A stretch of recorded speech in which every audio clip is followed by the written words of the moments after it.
suara saya? Ya, sudah muncul, Mas. Oke. Sebenarnya memang saya semacam kayak buat PPT saya sengaja. Jadi kayak ini cuma depannya aja, nanti mungkin PPT penjelasannya saya pindahin lagi habis ini. Jadi saya mungkin membuka dulu dengan bacaan basmalah gitu ya, Bismillahirrahmanirrahim. Jadi pembahasan pada malam hari ini sebenarnya cukup menarik gitu ya, terkait dengan infrared kompleks itu sendiri gitu. Jadi sebenarnya ini juga sebenarnya tadi ya, ketika masih bilang saya sudah mendengar, jujur saya kayak bukan sudah mendengar ya, tapi mungkin tahu ya dengan situasi seperti ini gitu, infrared kompleks itu sendiri gitu. Tapi memang secara istilah ini mungkin tidak sesanter itu gitu ya, mungkin kita tahu, dan itu mungkin jadi fitrahnya ilmu psikologi, kita sering kali tahu nih ada masalah ini gitu, tapi kita nggak tahu istilahnya apa gitu. Dan itu juga saya alami sepanjang saya berdinamika di Fakultas Psikologi UGM juga. Jadi banyak banget hal-hal yang kita nggak tahu namanya apa, akhirnya kita tahu namanya dan muncullah istilah-istilah psikologis ini gitu. Oh iya benar, Mas. Iya bang, pastilah.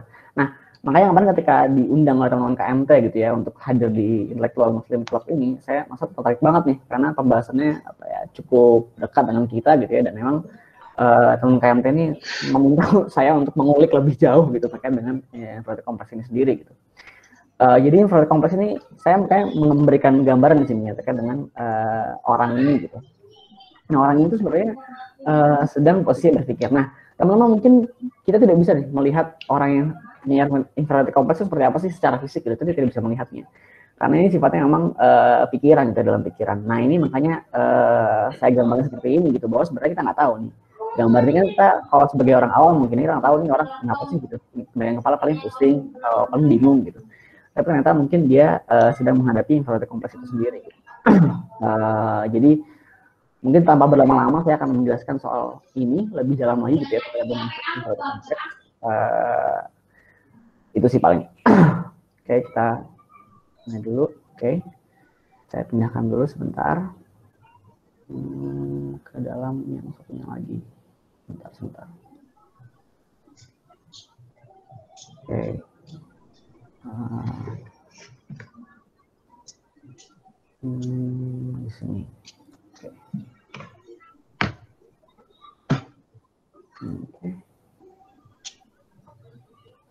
Oke.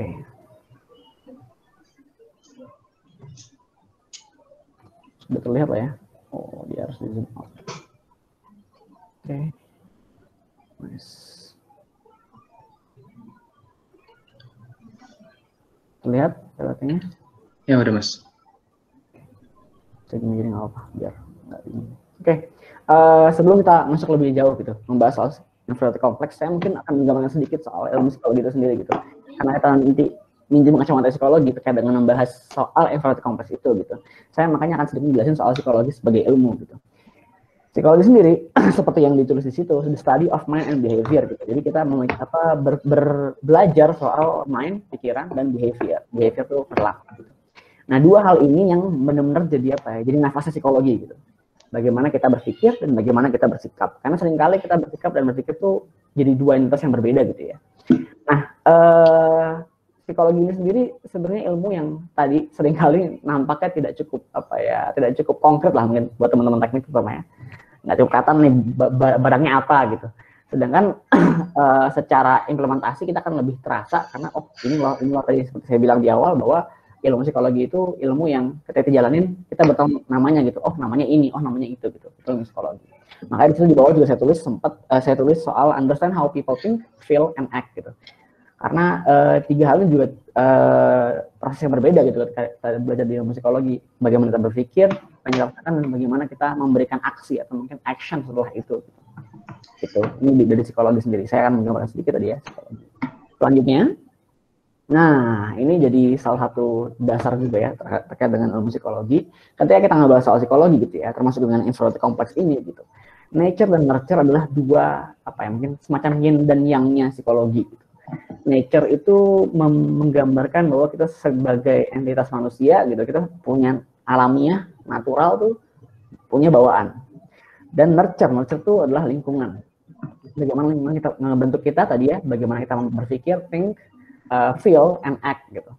Makanya ini dua hal ini tadi ya, dua yin yang ini gitu menggambarkan psikologi itu tidak pernah dipengaruhi oleh satu hal saja gitu. Ini akan jadi selalu dua hal yang sampai sekarang masih diperdebatkan, mana sih yang lebih kuat ketika kita punya perilaku gitu di masyarakat, mana sih yang lebih kuat, apakah nature-nya, apakah nurture-nya gitu. Nah mungkin teman-teman yang mungkin belum begitu paham tadi soal nature, soal alamiah gitu.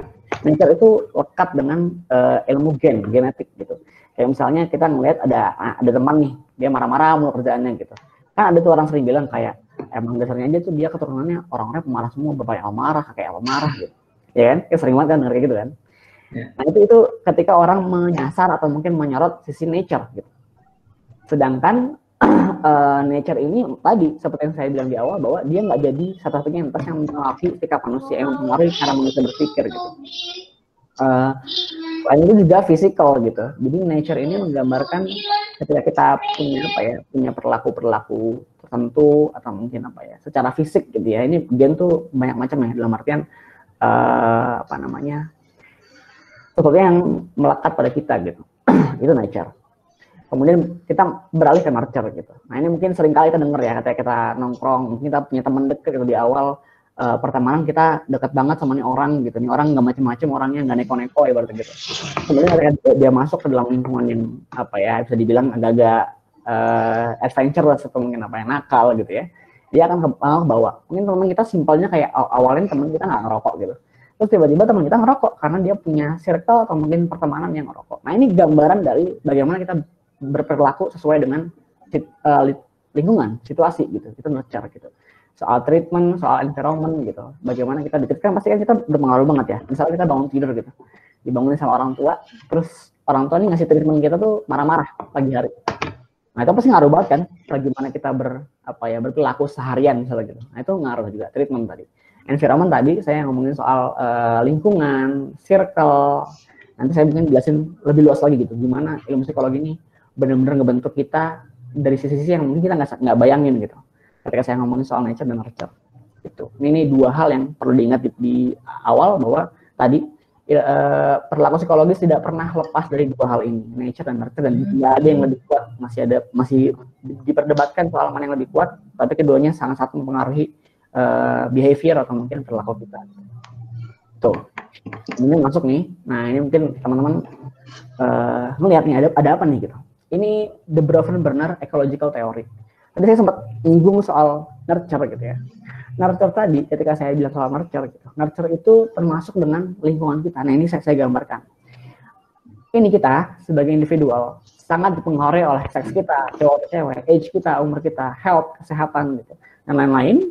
Ini kita sebagai individu. Di sekeliling kita ada sistem yang membentuk kita.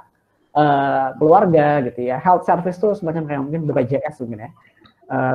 Pelayanan kesehatan, terus ini mungkin church group mungkin lebih pas kayak remaja masjid atau mungkin DKM-nya gitu ya, neighborhood play area, teman-teman main di rumah, peers, teman-teman seangkatan, terus sekolah, mungkin kita kuliah gitu ya, university gitu ya.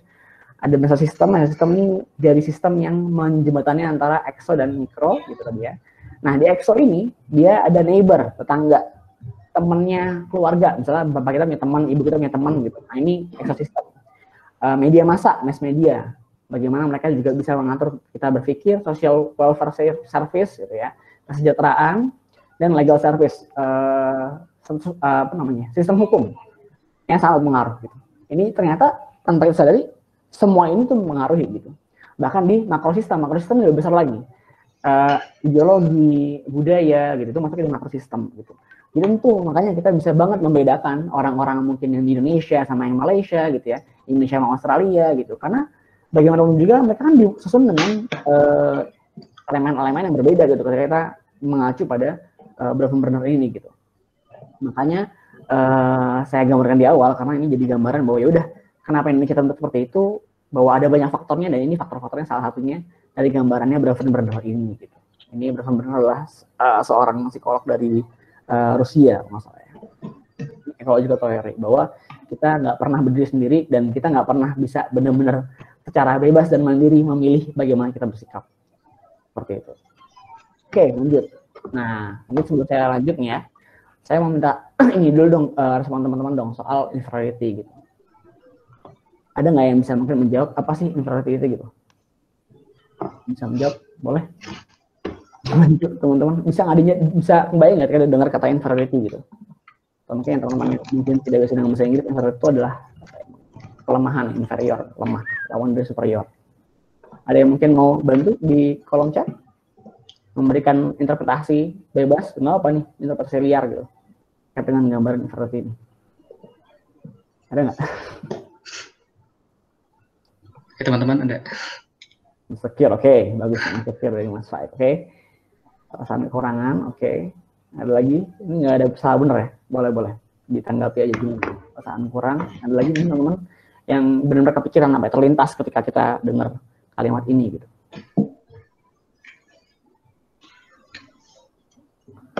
Oke, belum ada lagi? Oke, cukup. Nggak percaya diri. Oke, terima kasih Mas Gozi.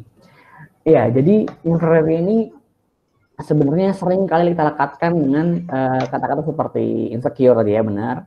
Kemudian khawatir, nggak percaya diri, takut gitu. Inferiority ini adalah rasa ketika kita ngerasa lemah, kita ngerasa nggak bisa ngelakuin apa-apa, kita nggak mampu melakukan apa-apa. Ini inferiority. Ketika kita menghadapi hal ini, kita menyebutnya inferiority. Kita menghadapi kekurangan, apa ya, keterbatasan mungkin ya. Itu jadi hal yang kita lihat itu inferiority. Oke, mungkin lanjut ya. Nah, besok pasti orang bertanya, how does inferiority works gitu. Pasti orang nanya, gimana sih sebenarnya sistemnya inferiority ini bergerak gitu.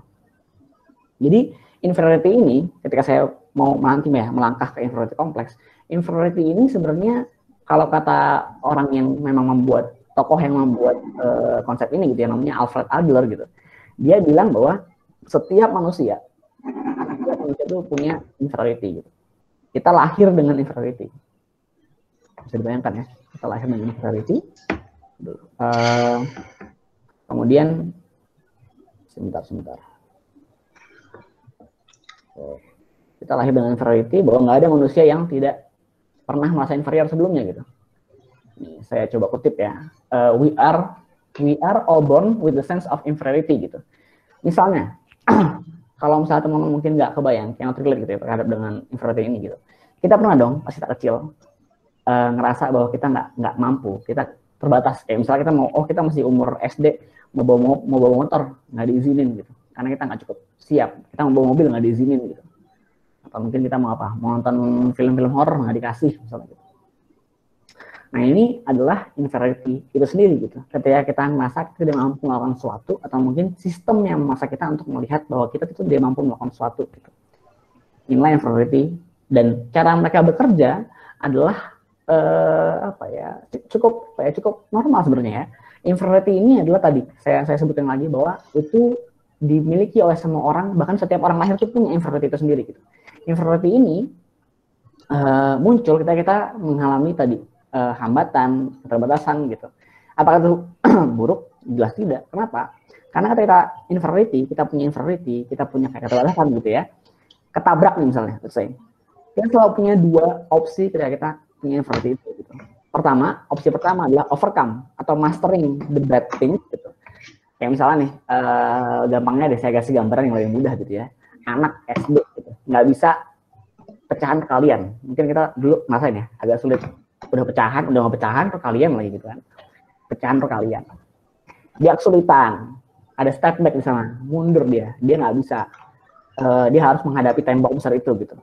Nah, ketika dia memilih untuk overcome gitu ya, dia akan memaksa dirinya untuk mencoba terus terus gitu ya.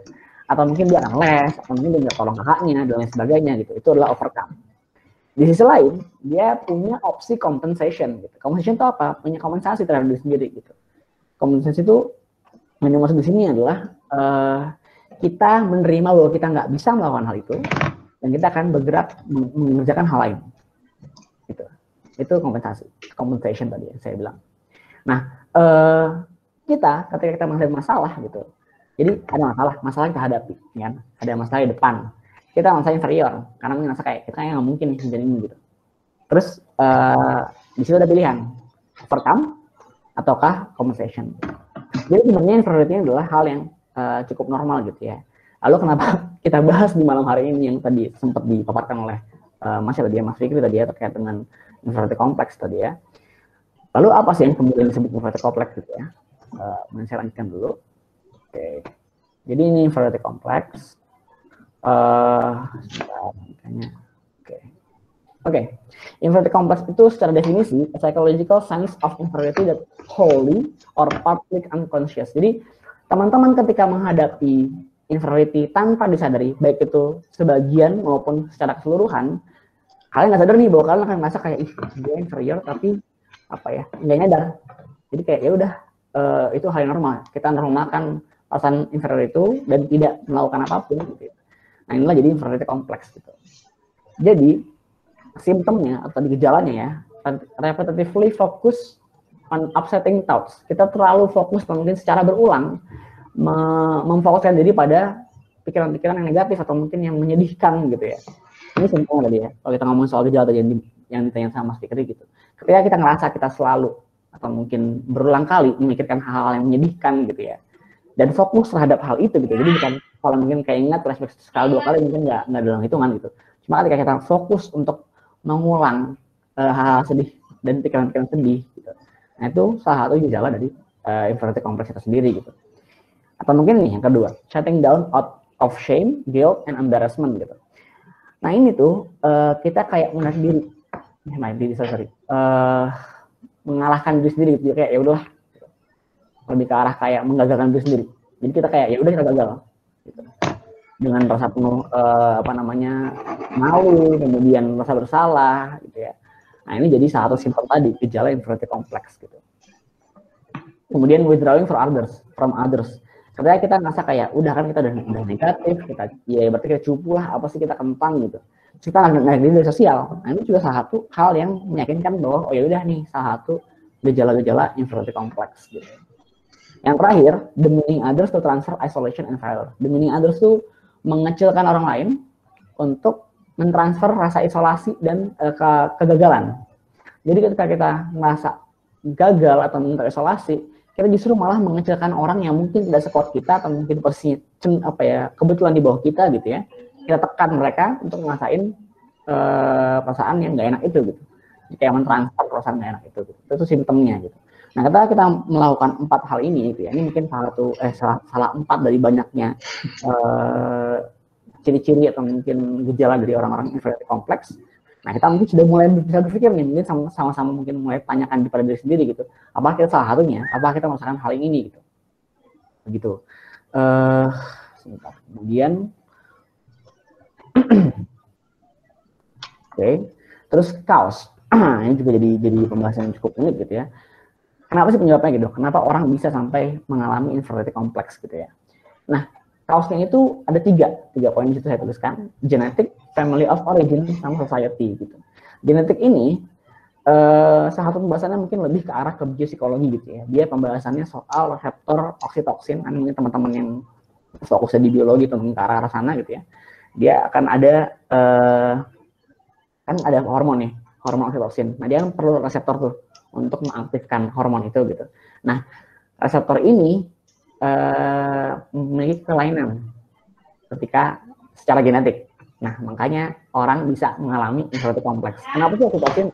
Karena oksitosin itu adalah hormon yang menimbulkan kebahagiaan gitu. Coba bayangin, itu udah negatif pikirannya kan. Udah kayak aduh apalah gitu.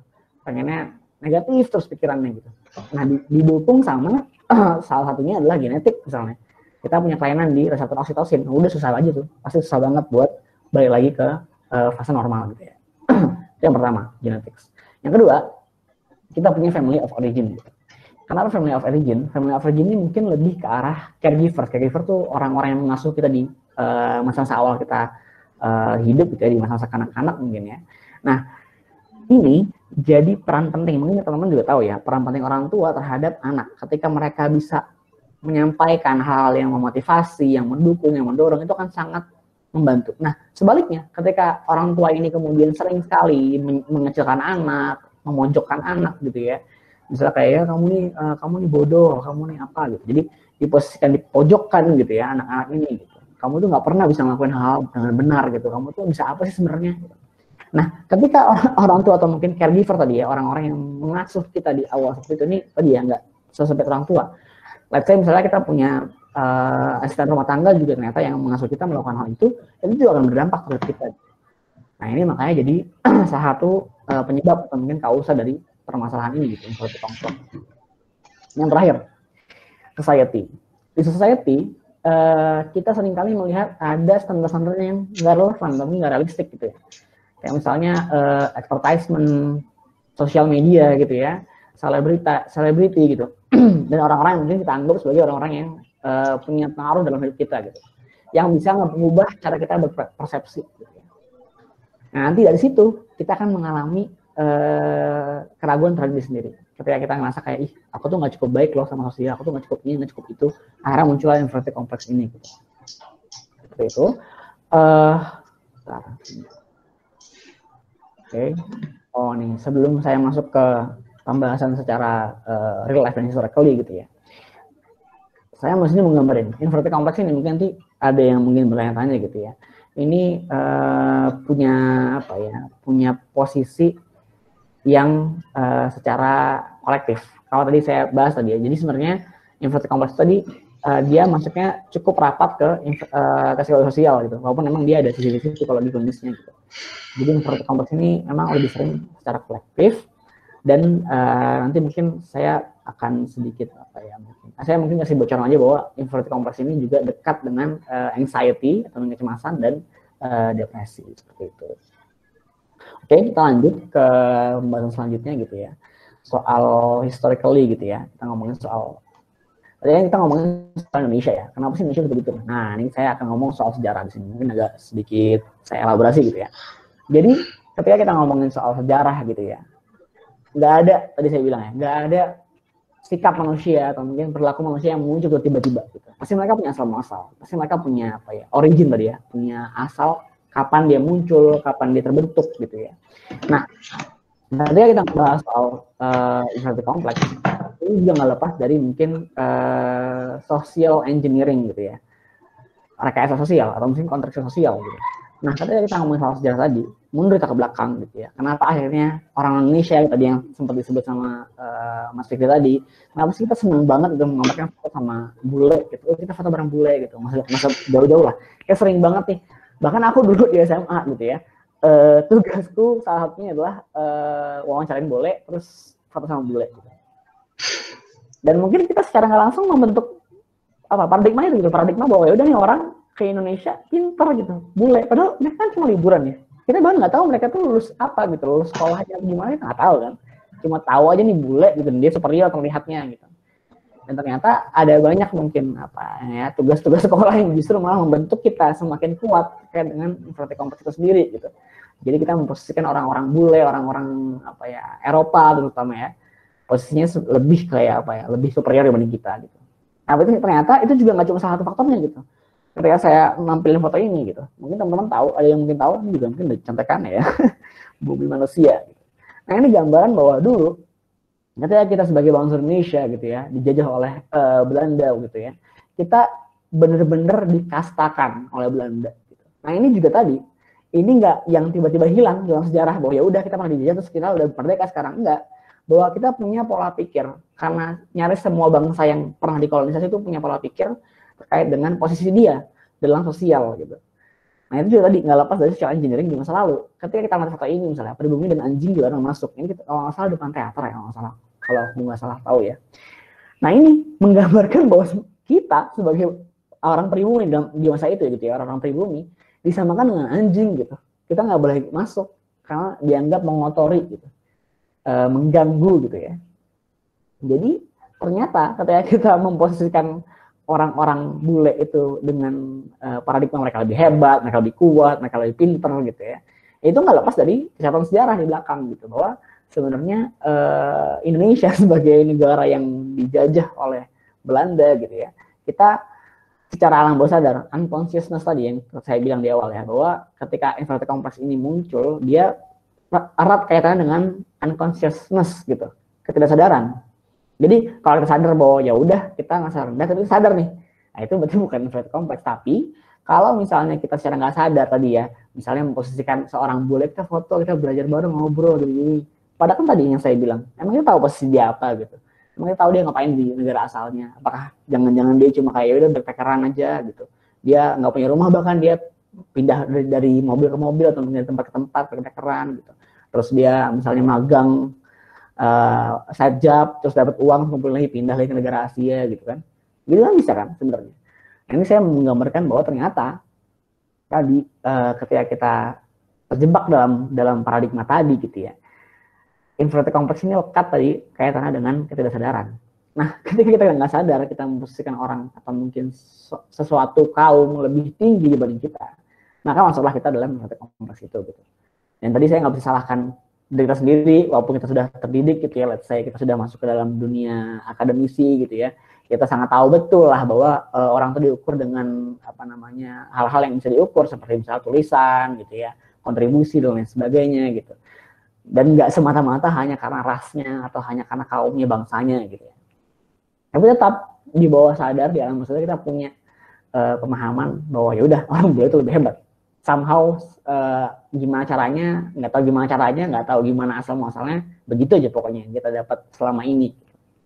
Nah ini ngomongin soal sejarah tadi gitu, bahwa nggak ada perilaku manusia yang lepas dari konstruksi sosial gitu.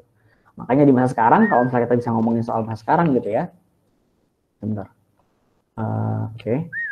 Kalau misalnya kita ngomongin soal masa sekarang, kita akan cenderung melihat bahwa nggak ada manusia yang tadi muncul bersikap tapi tidak atas dasar pengaruh dari orang lain gitu.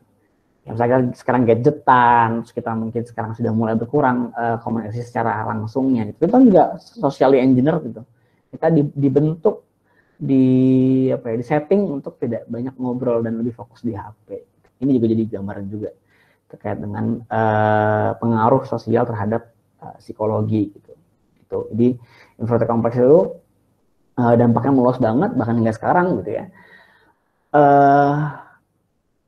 Ini juga apa ya? Jadi salah satu hal yang tidak kita temukan gitu. Kalau misalnya teman-teman tahu dulu orang Indonesia gitu ya, itu udah hadir ke konferensi-konferensi internasional gitu. Dan kita posisinya waktu itu belum negara loh, by the way. Bayangin aja, kita yang kayak apa ya, yang masih kayak mengadvokasikan kita menjadi negara loh, dan lain sebagainya gitu. Kita hadir ke forum-forum internasional gitu. Karena orang-orang yang punya pemahaman, yang punya pandangan terkait dengan apa ya, inferiority kompleks ini atau mungkin punya pengetahuan, mereka kan melawan dong pastinya kan cara pandang ini gitu. Nah, makanya ini jadi catatan kita juga kita ternyata secara nggak sadar gitu memposisikan diri kita lebih rendah dari kaum tertentu gitu ya, secara historically gitu.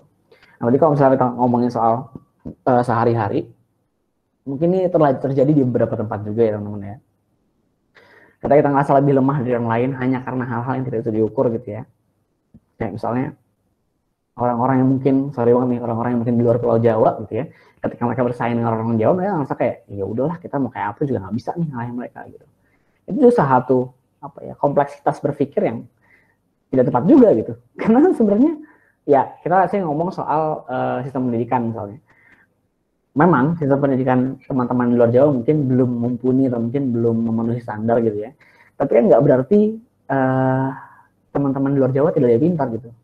Jangan-jangan malah stimulus, kalau di psikologi ada ya namanya stimulus mereka tidak begitu banyak, tapi mereka bisa bersaing loh masuk ke dalam UGM gitu. Kalau misalnya kita bayangin ya, let's say kita ngomongin kampus UGM yang sebegitu besarnya gitu ya, yang mungkin mayoritas dari kota-kota besar gitu ya. Nah tapi ternyata orang-orang dari daerah gitu, mereka bisa tembus. Kan mereka sebenarnya potensi orang di luar daerah jauh lebih besar dong kalau misalnya dioptimalisasi. Gitu. Nah makanya inferiority kompleks ini menjadi masalah yang short term dan long term karena dia ada dan tidak tersadari gitu. Nah ini jadi catatan besar kita bahwa ya udah ini harusnya kita sadari dan kita harusnya lebih banyak apa ya, berpikir soal diri kita dan soal lingkungan gitu ya.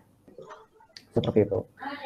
Secara real life tadi ya, saya udah ngasih contoh secara real life dan secara historically juga bahwa nggak ada posisi manusia yang bersikap tiba-tiba atau mungkin tadi ya punya pandangan terhadap sesuatu tiba-tiba gitu ya. Oke, tinggal 3 menit lagi. Oke, saya udah selesai juga. Pasti. Nih, ketika kita ngomongin soal how to cope, gimana sih cara copingnya mas ketika kita menghadapi inferiority complex ini? Nah ini ada dua fase ya. First thing first ya, ini bantuan pertama gitu ya. Pertama, get to know your self identity. Ketika kamu tahu dirimu sendiri, kamu tahu value kamu sendiri gitu. Kamu tahu misalnya pendahulumu, kamu akan lebih tenang. Kamu akan lebih merasa punya potensi, punya kemampuan dan punya skill tertentu gitu. kita kenal diri kita sendiri. Itu yang pertama. Yang kedua, first thing first-nya ini yang tidak terkait dengan psikologi ya. Maksudnya kita bisa, orang-orang yang biasa aja yang nggak tahu ilmu psikologi juga bisa melakukan hal ini gitu. Yang kedua, redefine your self ideal. Ini kebalik ya, ideal self. Jadi kita selalu punya gambaran ideal terhadap diri kita sendiri gitu. Misalnya aku seorang mufti yang ideal adalah seorang mufti yang bisa misalnya hafal berapa juz, aku bisa baca buku setiap hari berapa, dan lain sebagainya gitu. Atau mungkin aku udah bisa ikut lomba internasional dan lain sebagainya gitu. Nah itu kita harus meredefine, mendefinisikan ulang gitu terkait dengan ideal self kita gitu. Jadi kita bisa melangkah pelan-pelan untuk menuju ideal self, terus mengubah lagi. Jadi gitu prosesnya melangkah, tapi kita tetap ada perubahan-perubahan. Dan yang terakhir, never self-diagnose. Jadi jangan pernah kalian mendiagnosis sendiri gitu. Aku inferiority kompleks gitu. Atau mungkin aku ngerasa inferior gitu. Nah itu jadi hal yang nggak tepat karena itu perlu ilmu dan baiknya tadi hadir ke psikolog gitu. Treatmentnya ketika ada di psikolog ini ada 3 treatment gitu ya, dan ini seringkali bersamaan. Pertama CBT, Cognitive Behavior Therapy, dia akan mengajak kita untuk mendefinisikan ulang terkait dengan ketakutan kita, kekhawatiran kita, kebimbangan kita, kecemasan kita, nanti dia akan didefinisikan ulang gitu, digali sama psikolog. Bedanya sama psikodinamik terapi atau talk terapi ini, justru mereka menggali asal muasal masalahnya. Jadi kalian menggali definisi, kalau CBT, kalau psikodinamik itu menggali asal muasal masalahnya, di mana sih masalahnya muncul gitu. Itu talk terapi. Yang terakhir medication ini semacam dikasih obat-obatan gitu ya. Seringkali dia obat-obatan yang emang memicu untuk kita lebih banyak melepas hormon-hormon yang membahagiakan. Seperti itu. Jadi ini treatmentnya, first thing first-nya gitu ya, yang bisa kalian terapkan mungkin ya, dan untuk mungkin treatment gambaran besar kalau misalnya kalian mau melangkah ke psikolog. Oke, terima kasih banyak penjelasan singkat dari saya. Harapan nanti diskusinya juga ada banyak pertanyaan-pertanyaan yang sekiranya juga bisa memancing diskusi yang baik. Terima kasih banyak. Saya kembalikan pada moderator. Ya, terima kasih Mas Mufti atas pemaparannya yang sangat komprehensif ya. Langsung saja kita ke sesi selanjutnya adalah pemaparan materi dari Mas Fadli. Sebelumnya saya sapa dulu ya, Mas Fadli. Selamat malam Mas Fadli. Selamat malam. Oke, ya. Masuk. Ya, oke. Nah, Mas Fadli, jadi saya ingin memulai sesi Mas dengan pertanyaan juga yang mencakup fokus bahasannya. Apa diizinkan, Mas? Baik, monggo. Oke. Jadi setelah penjelasan dari Mas Mufti tadi kan kita dapat menginterpretasikan bahwa inferiority kompleks ini sangat tersebar luas ya Mas di Indonesia. Nah, dari berbagai diskusi dan organisasi yang Mas ikuti, pasti ada nih ilmu yang dapat gitu tentang mengapa fenomena inferiority kompleks ini dapat tumbuh subur di Indonesia. Nah, melihat juga bahwa fenomena ini mempengaruhi bukan hanya diri sendiri, tetapi orang lain. Apa sih Mas pengaruhnya terhadap sesama orang Indonesia maupun orang asing? Lalu juga sebagai co-founder dari Inisiatif Indonesia yang bergerak di bidang pemberdayaan dan pengembangan skill anak muda, bagaimana Mas ketika melihat mereka yang sudah terpapar fenomena ini? Terus bagaimana caranya untuk mengurangi dampak sosialnya terhadap orang tersebut? Lalu pihak mana juga sih yang harus banyak bertindak dalam mengatasi fenomena ini? Ya, itu Mas. Oke, baik. Ini moderatornya tadi siapa nih Mas? Dipanggil siapa Mas? Fikri. Oh, Mas Fikri. Oke, terima kasih Mas Fikri. Bisa minta tolong tadi PPT saya yang saya kirimkan? Bantu saya screen. Soalnya saya pakai handphone ya. Maaf ya teman-teman. Nah, ini. Oke, teman-teman semua, terima kasih dari Mas Fikri sudah mengantarkan kita untuk diskusi pada kali ini. Selamat malam teman-teman semua. Assalamualaikum warahmatullahi wabarakatuh. Shalom, Om Swastiastu, Namo Buddhaya, salam kebajikan untuk kita semua. Nah, teman-teman semua, menarik ya kalau kita bahas soal inferiority kompleks. Tadi saya juga dapat materi dari pembicara pertama tadi tentang inferiority kompleks dari segi psikologi ya, itu lebih tepatnya pada teoritiknya. Nah, sekarang kalau kita bicara soal sosialnya, nah, kita akan ngobrolin tentang praktik-praktiknya dan dampaknya masyarakat secara lebih luas gitu. Ini menurut saya materi yang cukup relate sama diri saya pribadi ya, kalau misalkan kaitannya dengan individunya. Saya bilang di PPT saya di awal, saya bilang bahwa setiap orang punya prestasinya dan mereka hebat dengan ceritanya gitu. Saya anak desa dari 3 bersaudara. Saya tinggal di daerah desa banget ya, pokoknya SD saya di desa, muridnya cuma 6 orang waktu itu. Asal saya dari Sumatera, dari Bengkulu. Tadi sempat telat masuk karena di sini sholat isya-nya jam 7:30 baru mulai. Jadi tadi saya bilang sama ada yang menghubungi teman-teman panitia kalau saya mungkin masuknya 8 kurang gitu. Nah, saya SD-nya di Bengkulu dulu, di SD di Bengkulu, saya waktu itu kelas 1-nya cuma mungkin bisa dihitung jari gitu, nggak sampai 10 kali. Dan itu saya masih lihat di SD itu, kebetulan ibu saya juga mengajar di sana gitu. Nah, akhirnya setelah itu kemudian saya ke SMP-nya saya di MTS di Bengkulu juga, Bengkulu Utara tepatnya. Itu MTS-nya akreditasinya C, coba. Teman-teman bisa bayangin ya, teman-teman yang hadir di sini. Teman-teman masih melihat nggak kalau di daerah teman-teman ada sekolah akreditasinya C? Saya mikir kemungkinan tidak ada ya, apalagi di Pulau Jawa yang mungkin teman-teman akan susah menemui itu. Tapi faktanya begitu, jadi saya di sana mungkin tidak banyak belajar soal ya pengetahuan kayak teman-teman mungkin belajar matematika dan sebagainya, tapi kita lebih banyak belajar soal kehidupan di situ. Jadi saya lebih menangkap dari SMP saya udah mulai menangkap fenomena-fenomena sosial teman-teman saya. Jadi kerjaan kita waktu dulu di OSIS di SMP saya itu ya kita gimana caranya buat ngajakin teman-teman kita sekolah gitu. Kita caranya gimana caranya buat ngajakin teman-teman kita buat tetap bisa bayar uang sekolahnya kayak gitu, bayar uang LKS, buku dan sebagainya. Nah, itu dari situ kemudian saya coba melihat dan kepekaan sosial saya mulai diasah dari situ kayak gitu, dari kehidupan yang istilahnya memang apa ya, memang susah kayak gitu. Nah, kalau misalkan kaitannya dengan inferiority complex gimana sih kayak gitu. Nah, ini mulai ceritanya ketika saya kemudian ketika saya SMA kemudian saya beralih ke Jogja waktu itu dapat kesempatan alhamdulillah saya bisa sekolah SMA di Jogja di daerah dekat Taman Sari waktu itu. Nah, akhirnya saya kebetulan diterima juga lulus di UGM. Nah, dari situ kemudian saya mulai bahwa bagaimanapun caranya kita sebagai orang yang pernah mengalami kesusahan kayak gitu kan, apalagi waktu kemarin waktu dari SMP saya transisi ke SMA itu saya merasa apa bahasanya insecure tadi ya, insecure teman-teman. Oh kayaknya keren-keren nih orang-orang di Pulau Jawa tadi seperti kata Mas Mufti tadi soal gimana sih tadi orang-orang di pulau luar Pulau Jawa pergi ke Jawa ngelihat situasinya ternyata waduh beda banget gitu. Kita tuh kayak merasa tertinggal. Jadi ada insecure lah waktu itu. Kok bisa ya orang-orang kayak gini? Kok bisa ya orang-orang punya pertanyaan gini? Kok bisa ya mereka bisa baca itu? Kok bisa ya mereka ngerjakan soal seperti ini? Nah, sementara aku tuh nggak bisa apa-apa gitu. Dari situ kemudian kita coba apa ya istilahnya saya pribadi mencoba untuk ya kita harus bangkit ya gitu. Apapun yang kita lakukan kita harus mencoba untuk berusaha dulu baru kemudian kita nanti ketika kita sudah mendapat apa ya kita kembalikan kepada sekitar kita. Nah, kemudian alhamdulillah saya masuk UGM. Nah, dimulai dari sini. Oke, next Mas. Itu sedikit pengantar dari saya, teman-teman. Oke, tadi inferiority complex teman-teman udah coba bahas ya beberapa bahasa lainnya walaupun ini tidak pas juga dengan makna inferiority complex secara yang lebih baik, tapi ini sedikit-sedikit mendekati lah soal insecure, teman-teman tidak percaya diri, pesimis mungkin penyebabnya sebabnya nanti akibatnya mungkin nantinya. Terus ada overproud. Oke, next Mas. Mungkin tadi udah dibahas sama Mas Mufti ya soal ini. Nah, gimana sih kalau misalkan pengaruh inferiority complex terhadap interaksi sosial kita kayak gitu. Nah, ini kaitannya menarik banget nih. Pertama soal pengambilan keputusan. Pengambilan keputusan teman-teman pasti teman-teman agak sedikit ragu ya. Kalau orang insecure kaitannya dengan inferiority complex, insecure aja deh secara umum gitu. Teman-teman kalau di media sosial sekarang menarik juga tuh. Sudah ada banyak fitur soal milih. Teman-teman kalau mau milih makan aja sampai bingung kan, pilih ini atau ini ya kayak gitu. Nah, kalau apalagi teman-teman udah insecure tingkat akut atau udah sampai ke inferiority complex, nah teman-teman sedikit ragu untuk mengambil keputusan. Teman-teman khawatir gitu. Saya mampu nggak ya melakukan ini gitu. Teman-teman saya kira-kira mendukung nggak ya kayak gitu. Jadi teman-teman mengalami dilema dalam pengambilan keputusan. Nah ini juga pengaruhnya nanti ke depannya kalau misalkan dalam tingkat individu, keluarga, masyarakat, negara ini juga sedikit pengambilan keputusan dalam kebijakan-kebijakan negara kita juga ada pengaruhnya terhadap inferiority complex ini. Dan kedua terkait dengan pemilihan kelompok. Nah kalau kita pemilihan kelompok tadi kan sudah dijelaskan juga sama Mas Mufti soal bagaimana sih kita lingkungan kita mempengaruhi juga terhadap inferiority kompleks ini gitu.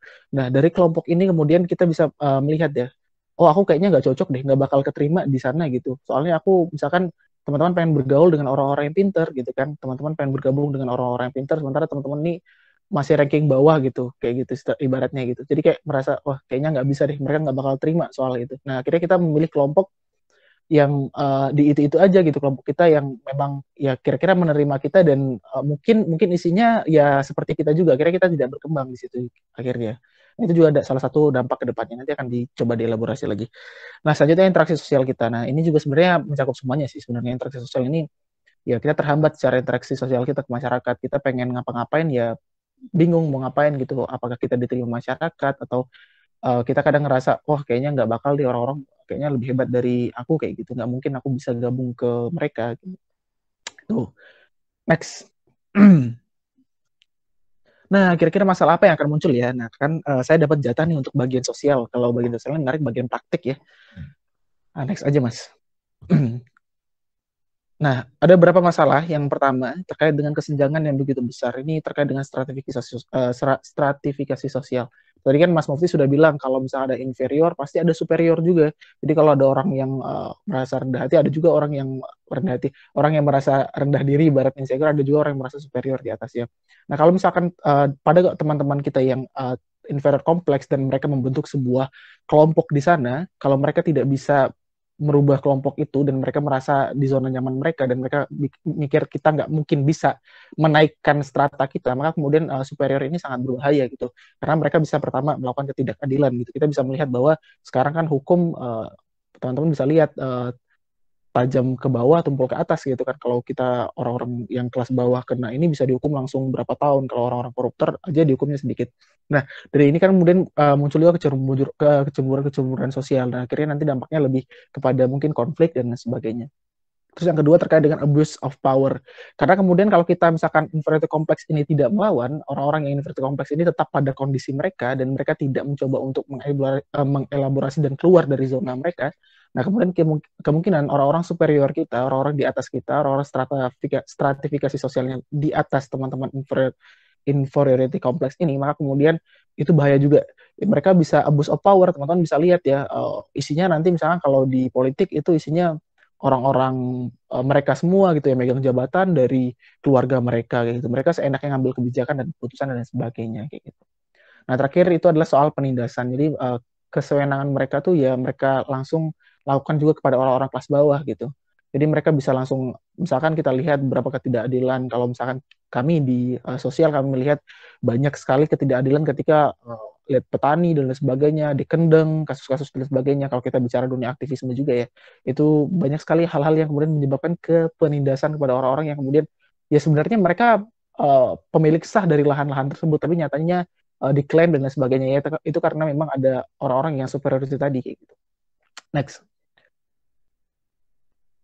Nah, ini juga masalahnya kemudian muncul adalah soal gaya hidup dan budaya. Jadi teman-teman bangga banget overproud dengan budaya-budaya dari luar.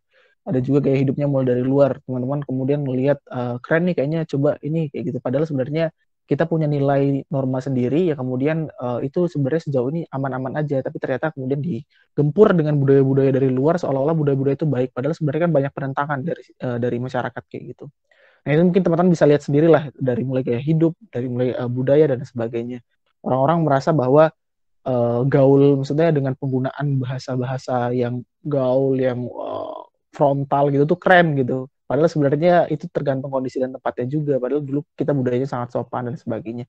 Nah, makanya saya pikir bahwa kita sebagai bangsa Indonesia perlu memahami lagi bahwa nilai dan budaya kita punya sendiri nih.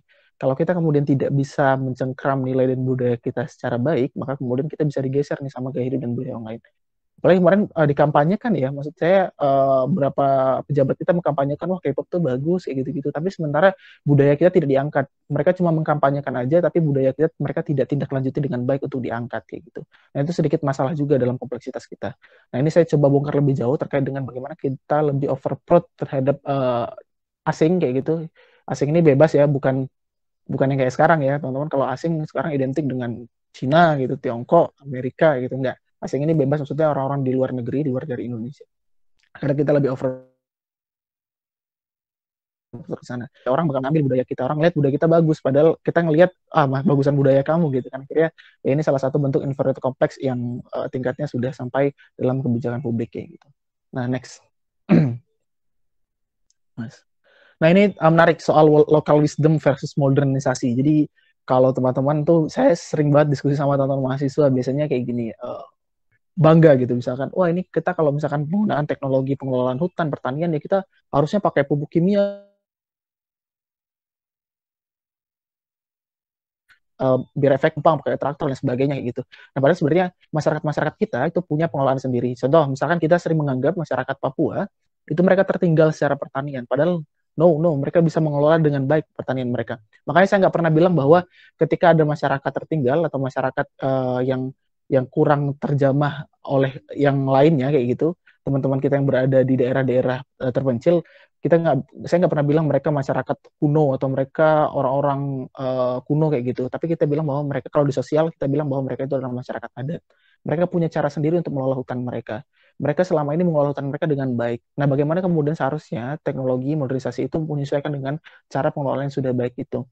Mereka bilang kalau misalnya Papua pada apa istilahnya masih hidupnya kan masih berpindah-pindah ya, nomaden, tapi mereka bisa mengelola hutan itu dengan baik dan terbukti mereka bertahun-tahun menjaga hutan mereka dengan baik. Hutan itu bagaikan ibu bagi mereka, jadi mereka betul-betul menjaga alam mereka. Banyak lagi kok contoh-contoh lain, misalnya di dunia pertanian. Banyak banget produksi-produksi, misalkan dari bibit-bibit, saya kurang tahu ya karena saya anak sosial juga, tapi saya lihat praktek di lapangan, misalkan kayak contohnya kalau daerah saya di Bengkulu ya, itu banyak karet gitu. Karet kalau diproduksi, kalau kita beli bibit dari PT, misalkan mereka jual karet unggul, itu usianya mungkin 10-20 tahun, kemudian ditebas gitu. Akhirnya pembakaran lahan dan lain sebagainya. Nah, kalau misalkan kita pakai yang cara lokal, di sini juga ada gitu. Ternyata karet-karet lokal kita itu usianya semakin tua semakin bagus kayak gitu. Mereka bisa usia sampai 40-50 tahun gitu. Jadi ini kaitannya dengan bagaimana modernisasi ini harus disesuaikan kembali dengan budaya lokal kita. Jangan sampai kita melakukan modernisasi tapi kemudian tidak menjaga kelestarian alam kita. Toh selama ini masyarakat adat menjaga hutan dengan baik kayak gitu. Itu contoh sederhana dari segi agraris ya, dari segi pengelolaan pertanian, kehutanan dan sebagainya.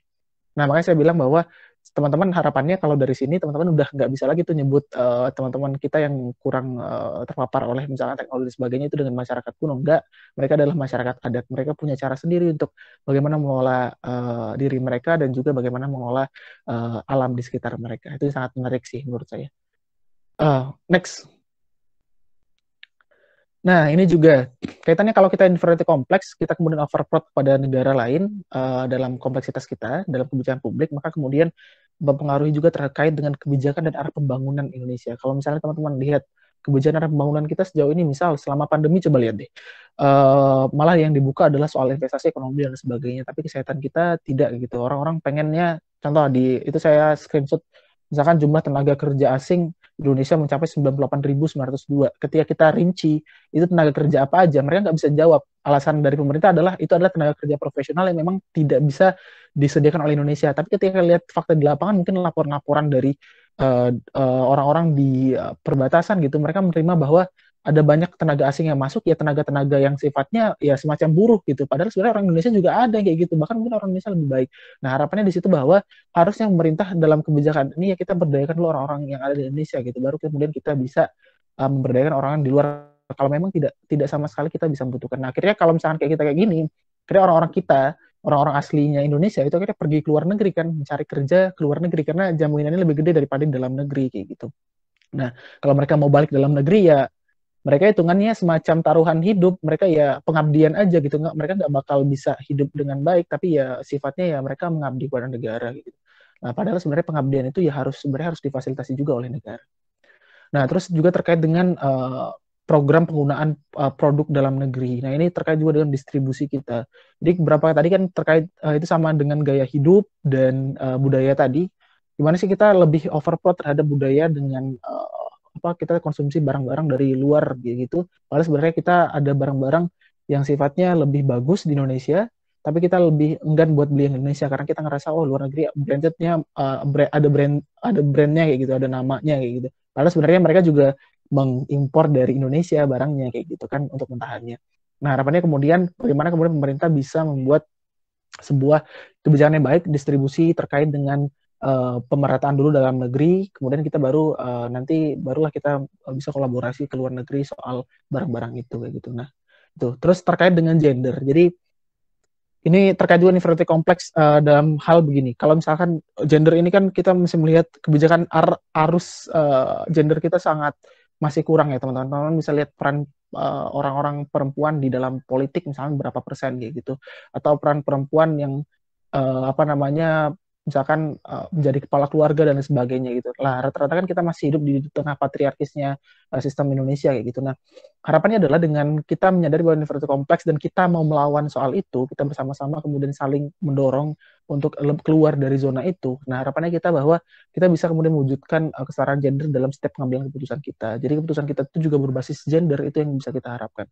Karena kalau misalkan dari segi perempuan sendiri gitu atau dari segi laki-laki, karena gender itu kan lebih ke peran ya, apalagi misalkan terkait dengan perjuangan teman-teman dari feminisme kayak gitu. Mereka kan feminisme itu kan perjuangan kesetaraan, bukan hanya perjuangan soal perempuan, tapi dia perjuangan soal kesetaraan dan keadilan kayak gitu. Nah, sementara orang-orang yang misalkan perempuan-perempuan itu masih merasa aku nggak bisa kerja kayak gini, ya udah ada laki-laki, aku nggak bisa nih bakal kerja soal ini. Padahal sebenarnya secara fisik mereka memungkinkan, secara kemampuan juga mereka memungkinkan, tapi mereka lebih karena terbiasa dengan oh ya kayaknya perempuan nggak bakal bisa deh kayak gini, ya udah kita serahkan aja ke laki-laki kayak gitu. Nah akhirnya dari situ kemudian juga berpengaruh karena banyaknya dominasi laki-laki dalam posisi-posisi strategis, sehingga pengambilan keputusan kita ya masih cenderung dikuasai oleh keputusan yang sifatnya patriarkis gitu. Nah harapannya nanti kita bisa diskusi lagi lah soal ini. Nah, monggo next, Mas. Nah, gimana sebenarnya mahasiswa menyikapi ini? Nah, ini kaitannya sama dengan aktivisme intelektual kalau saya bahas soal dunia aktivisme gitu kan. Aktivisme itu apa sih? Maksudnya demo kayak gitu, turun ke jalan enggak gitu. Itu aktivisme mungkin zaman-zaman 98 gitu. Teman-teman demo udah turun ke jalan menurunkan Soeharto dan sebagainya. Tapi aktivisme itu bagaimana teman-teman tuh aktif bergerak gitu di lingkungan sosial, memberdayakan orang-orang di lingkungan teman-teman. Kita sebagai intelektual organik kita mampu mengajak orang-orang buat buat bergerak, buat maju. Kita menyebarkan informasi dengan baik. Kita mengelola orang-orang di sekitar kita dengan baik. Nah, itu yang kita aktivisme yang pengen kita capai gitu. Nah, kayak tadi dengan aktivisme intelektual kita bisa bagi itu jadi 5. Pertama, soal gerakan atau partai perempuan. Jadi kalau misalkan kita gerakan partai perempuan itu butuh sesuatu yang formal. Kalau misalkan di negara kita lewat partai politik atau kita membuat suatu gerakan misalkan serikat buruh untuk lebih eksis lagi dalam bergerak, jadi lebih gampang, lebih banyak masanya kayak gitu dalam bergerak. Yang kedua, nah ini soal intelektual organik. Apa sih intelektual organik itu? Ya intelektual organik ini semacam kita, gimana caranya kita berkumpul sama orang-orang intelektual dan kita bergerak bersama untuk membangun orang-orang di sekitar kita gitu. Kalau teman-teman sekarang misalnya di desa, kayak saya di desa ya, desa banget malah. Nah itu bagaimana kita mengajak orang-orang di desa kita buat, ayo kita gerak bareng-bareng, kita cerdaskan orang-orang desa kita juga, kita kasih informasi yang banyak gitu. Nah itu istilahnya kalau misalnya kita bergerak secara intelektual organik. Yang ketiga adalah soal intermediary aktor, gimana kita sebenarnya jadi penghubung buat banyak orang kayak gitu. Misalkan kita menghubungkan ini dan sebagainya, menghubungkan organisasi ini dan sebagainya. Nah itu lebih ke intermediary aktor. Nah atau kita mau jadi yang follower buzzer, nah sekedar ngikut aja nih. Yaudah kalau misalkan orang ngomong soal oh kita nggak usah lah keluar dari zona ini, kita kayaknya nggak bakal mampu kayak gini, ya udah ikut aja kayak gitu. Atau yuk ayo kita harus gerak, ya udah ikut aja. Tapi dia nggak tahu sebenarnya dia ikut tuh arahnya itu sebenarnya ke arah mana gitu. Nah akhirnya itu istilahnya kalau dalam Islam apa itu taklid buta kayak gitu. Nah, atau yang terakhir teman-teman mau memilih menjadi pasifis apatis. Jadi orang-orang ya udah nggak peduli, terserah gitu. Yang penting saya hidupnya aman, damai, sentosa kayak gitu. Kalian mau bacok-bacokan, kalian mau ribut-ribut, kalian mau konflik ya terserah kayak gitu. Kalian mau ribut, mau apa ya terserah, saya lepas tangan gitu. Yang penting hidup saya aman dan kalian tidak ganggu hidup saya. Nah, itu yang terkait dengan yang terakhir. Nah, next Mas. Nah, teman-teman bisa lihat data kaum muda terdidik ya dari kaum terdidik dan masyarakat gitu. Teman-teman kalau misalkan dalam dunia aktivisme, apalagi terkait dengan kita bagaimana menggerakkan orang-orang atau merubah mindset seseorang dari zona nyamannya kita ajak keluar buat jadi hal yang lebih baik. Nah, kita bisa lihat bagaimana kaum terdidiknya potensial luar biasa. Kita punya sumber iptek, kita udah punya materi tadi, Mas Mufti sudah menyampaikan materi-materi tentang inferioritas dan sebagainya kayak gitu. Kita udah paham relasi aktornya gimana, kita udah belajar banyak organisasi, kira-kira kita udah coba strategi-strateginya gitu. Nah, terus kita juga orang-orangnya masih semangat karena masih anak muda kayak gitu kan. Jadi kita lebih semangat bergerak, masih ada idealitas. Kapan lagi kita bisa berjuang memperjuangkan idealitas kita kalau nggak mahasiswa kayak gitu. Kalau misalnya kita udah dunia kerja kan kita udah mungkin udah bicara realitas, mungkin kita udah ya udahlah yang penting kerja kayak gitu. Nah, kalau kita di mahasiswa ini mumpung kita masih mahasiswa, kita perjuangan idealitas kita coba berdampak buat masyarakat kita. Nah, tapi kurangannya itu tadi ada menara gading terus berwatak elit karena dia punya banyak informasi, dia merasa menggurui. Tadi yang makanya saya bilang kadang waktu KKN juga nih pengalaman saya nih, KKN kemarin walaupun online gitu, tapi setidaknya saya dapat obrolan dari orang-orang atau juga sama teman-teman saya di desa sini bilang, ya kadang mahasiswa merasa mereka lebih tahu kayak gitu, kebutuhannya kayak gitu. Mereka udah bikin strategi macam-macam, tapi mereka nggak tahu di lapangan kondisinya kayak gimana gitu kan. Akhirnya kita merasa seolah-olah menggurui orang-orang di lapangan. Padahal sebenarnya kita posisinya sama-sama belajar, dan ternyata mereka berdasarkan pengalaman mereka lebih jago dari kita. Nah kayak gitu.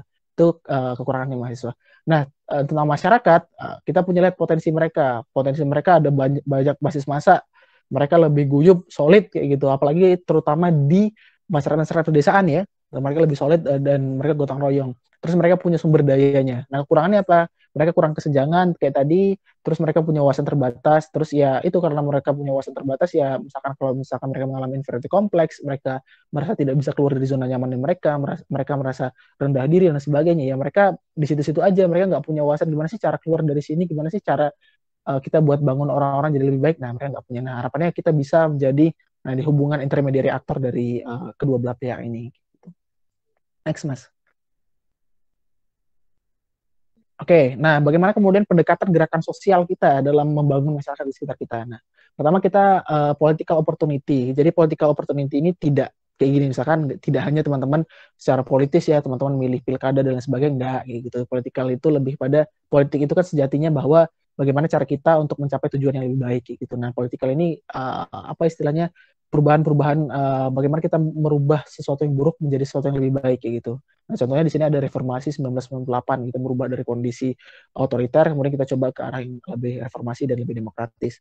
Nah, kemudian setelah kita tahu political opportunity-nya, kemungkinan-kemungkinan politik kita yang bisa kita rubah di situ, ya kita kemudian menggerakkan mobilisasi masyarakat. Jadi kita mobilisasi, tadi kaitannya dengan infrastruktur kompleks, ya kalau misalkan ada masyarakat kita yang kurang ini, kita mobilisasi, kita gerakkan, kita berdayakan mereka, kita ajak mereka buat keluar dari zonanya mereka gitu. Nah, kemudian kita lakukan proses framing gitu. Framing itu kita ajak mereka buat mendiagnosa masalahnya apa sih buat masyarakat itu, kendalanya apa sih buat mereka kayak gitu. Jadi kita nanti juga bakal memprediksi ke depannya sejauh ini kita bakal ngapain aja nih sama bapak-bapak, ibu-ibu sekalian atau teman-teman yang ada di desa kalian sekalian kayak gitu. Akhirnya kemudian baru kita menggunakan repertoire contention. Jadi kita bentuk strategi taktis, kita bikin aksi, kita gerakin, kita mulai bergerak di situ. Jadi kalau kita sudah merancang ya kita harus bergerak. Kalau kita merancang aja nggak gerak ya kita nggak bakal bisa berubah sesuatu. Oke, next Mas, mungkin sepertinya sudah habis. Oke, terakhir saya pengen bilang bahwa untuk menjadi manusia kita perlu mendengarkan perspektif manusia lainnya. Jadi teman-teman jangan gampang menjudge orang, kita harus mendengarkan pandangan dari mereka. Kalau kita pengen punya watak yang lebih luas, punya kebijaksanaan, punya kearifan, kita berpikir lebih luas lagi, ya kita punya prinsip tapi tidak membatasi pikiran kita, ya kita harusnya mendengarkan dan bersedia untuk mendengar cerita dari manusia lainnya. Karena kebanyakan kita sekarang, saat ini, lebih banyak suka bicara, kayak gitu, apalagi ngisi seminar gini lebih suka banyak bicara daripada kita mendengarkan. Bahwa pemimpin itu, misalnya kaitan dengan kepemimpinan atau kaitan dengan kemanusiaan, ya kemanusiaan itu bicara soal berbicara dan mendengarkan dan aksi. Gitu. Itu saja mungkin dari saya. Selebihnya mungkin teman-teman bisa tanya nanti di sesi tanya jawab, atau mungkin bisa kontak saya di Instagram saya, dari Fadli Tony, ada di Twitter saya juga, di email saya juga ada. Nanti mungkin teman-teman mau kita diskusi lebih jauh. Kayak gitu. Mungkin itu saja dari saya. Saya kembalikan ke moderator Mas Fikri. Ya, terima kasih Mas Fadli atas penjelasannya yang sangat lengkap sekali ya. Jadi selanjutnya adalah tanya jawab. Mungkin ada yang ingin bertanya. Bisa ditulis di kolom chat, nanti akan saya bacakan. Jadi sebenarnya ada pertanyaan ya Mas untuk Mas Mufti tentang treatment. Mas Mufti apa? Iya. Ya. Jadi pertanyaan dari Rania Fatoni, kalau sasaran massa yang banyak, treatmentnya apakah yang efektif? Jadi treatment tadi terhadap inferiority complex tadi itu, yang cognitive behavioral therapy mungkin, atau dan lainnya. Oke. Sebenarnya tadi kita mungkin bisa Jadi kalau misalnya diperhatikan dari penjelasan saya di awal soal bagaimana tadi dipengaruhi oleh banyak banget faktor dalam hidup gitu ya. Kalau kita tadi buka lagi ya, berapa benernya gitu, kita bisa mungkin paling cepat mempengaruhi di media massa. Dan Mas Fadli tadi sebut ya, soal kita yang akhirnya terlalu terbawa misalnya tadi sama budaya luar gitu. Jadi paling cepatnya adalah kita membuat counter narasi lah bahasanya ya.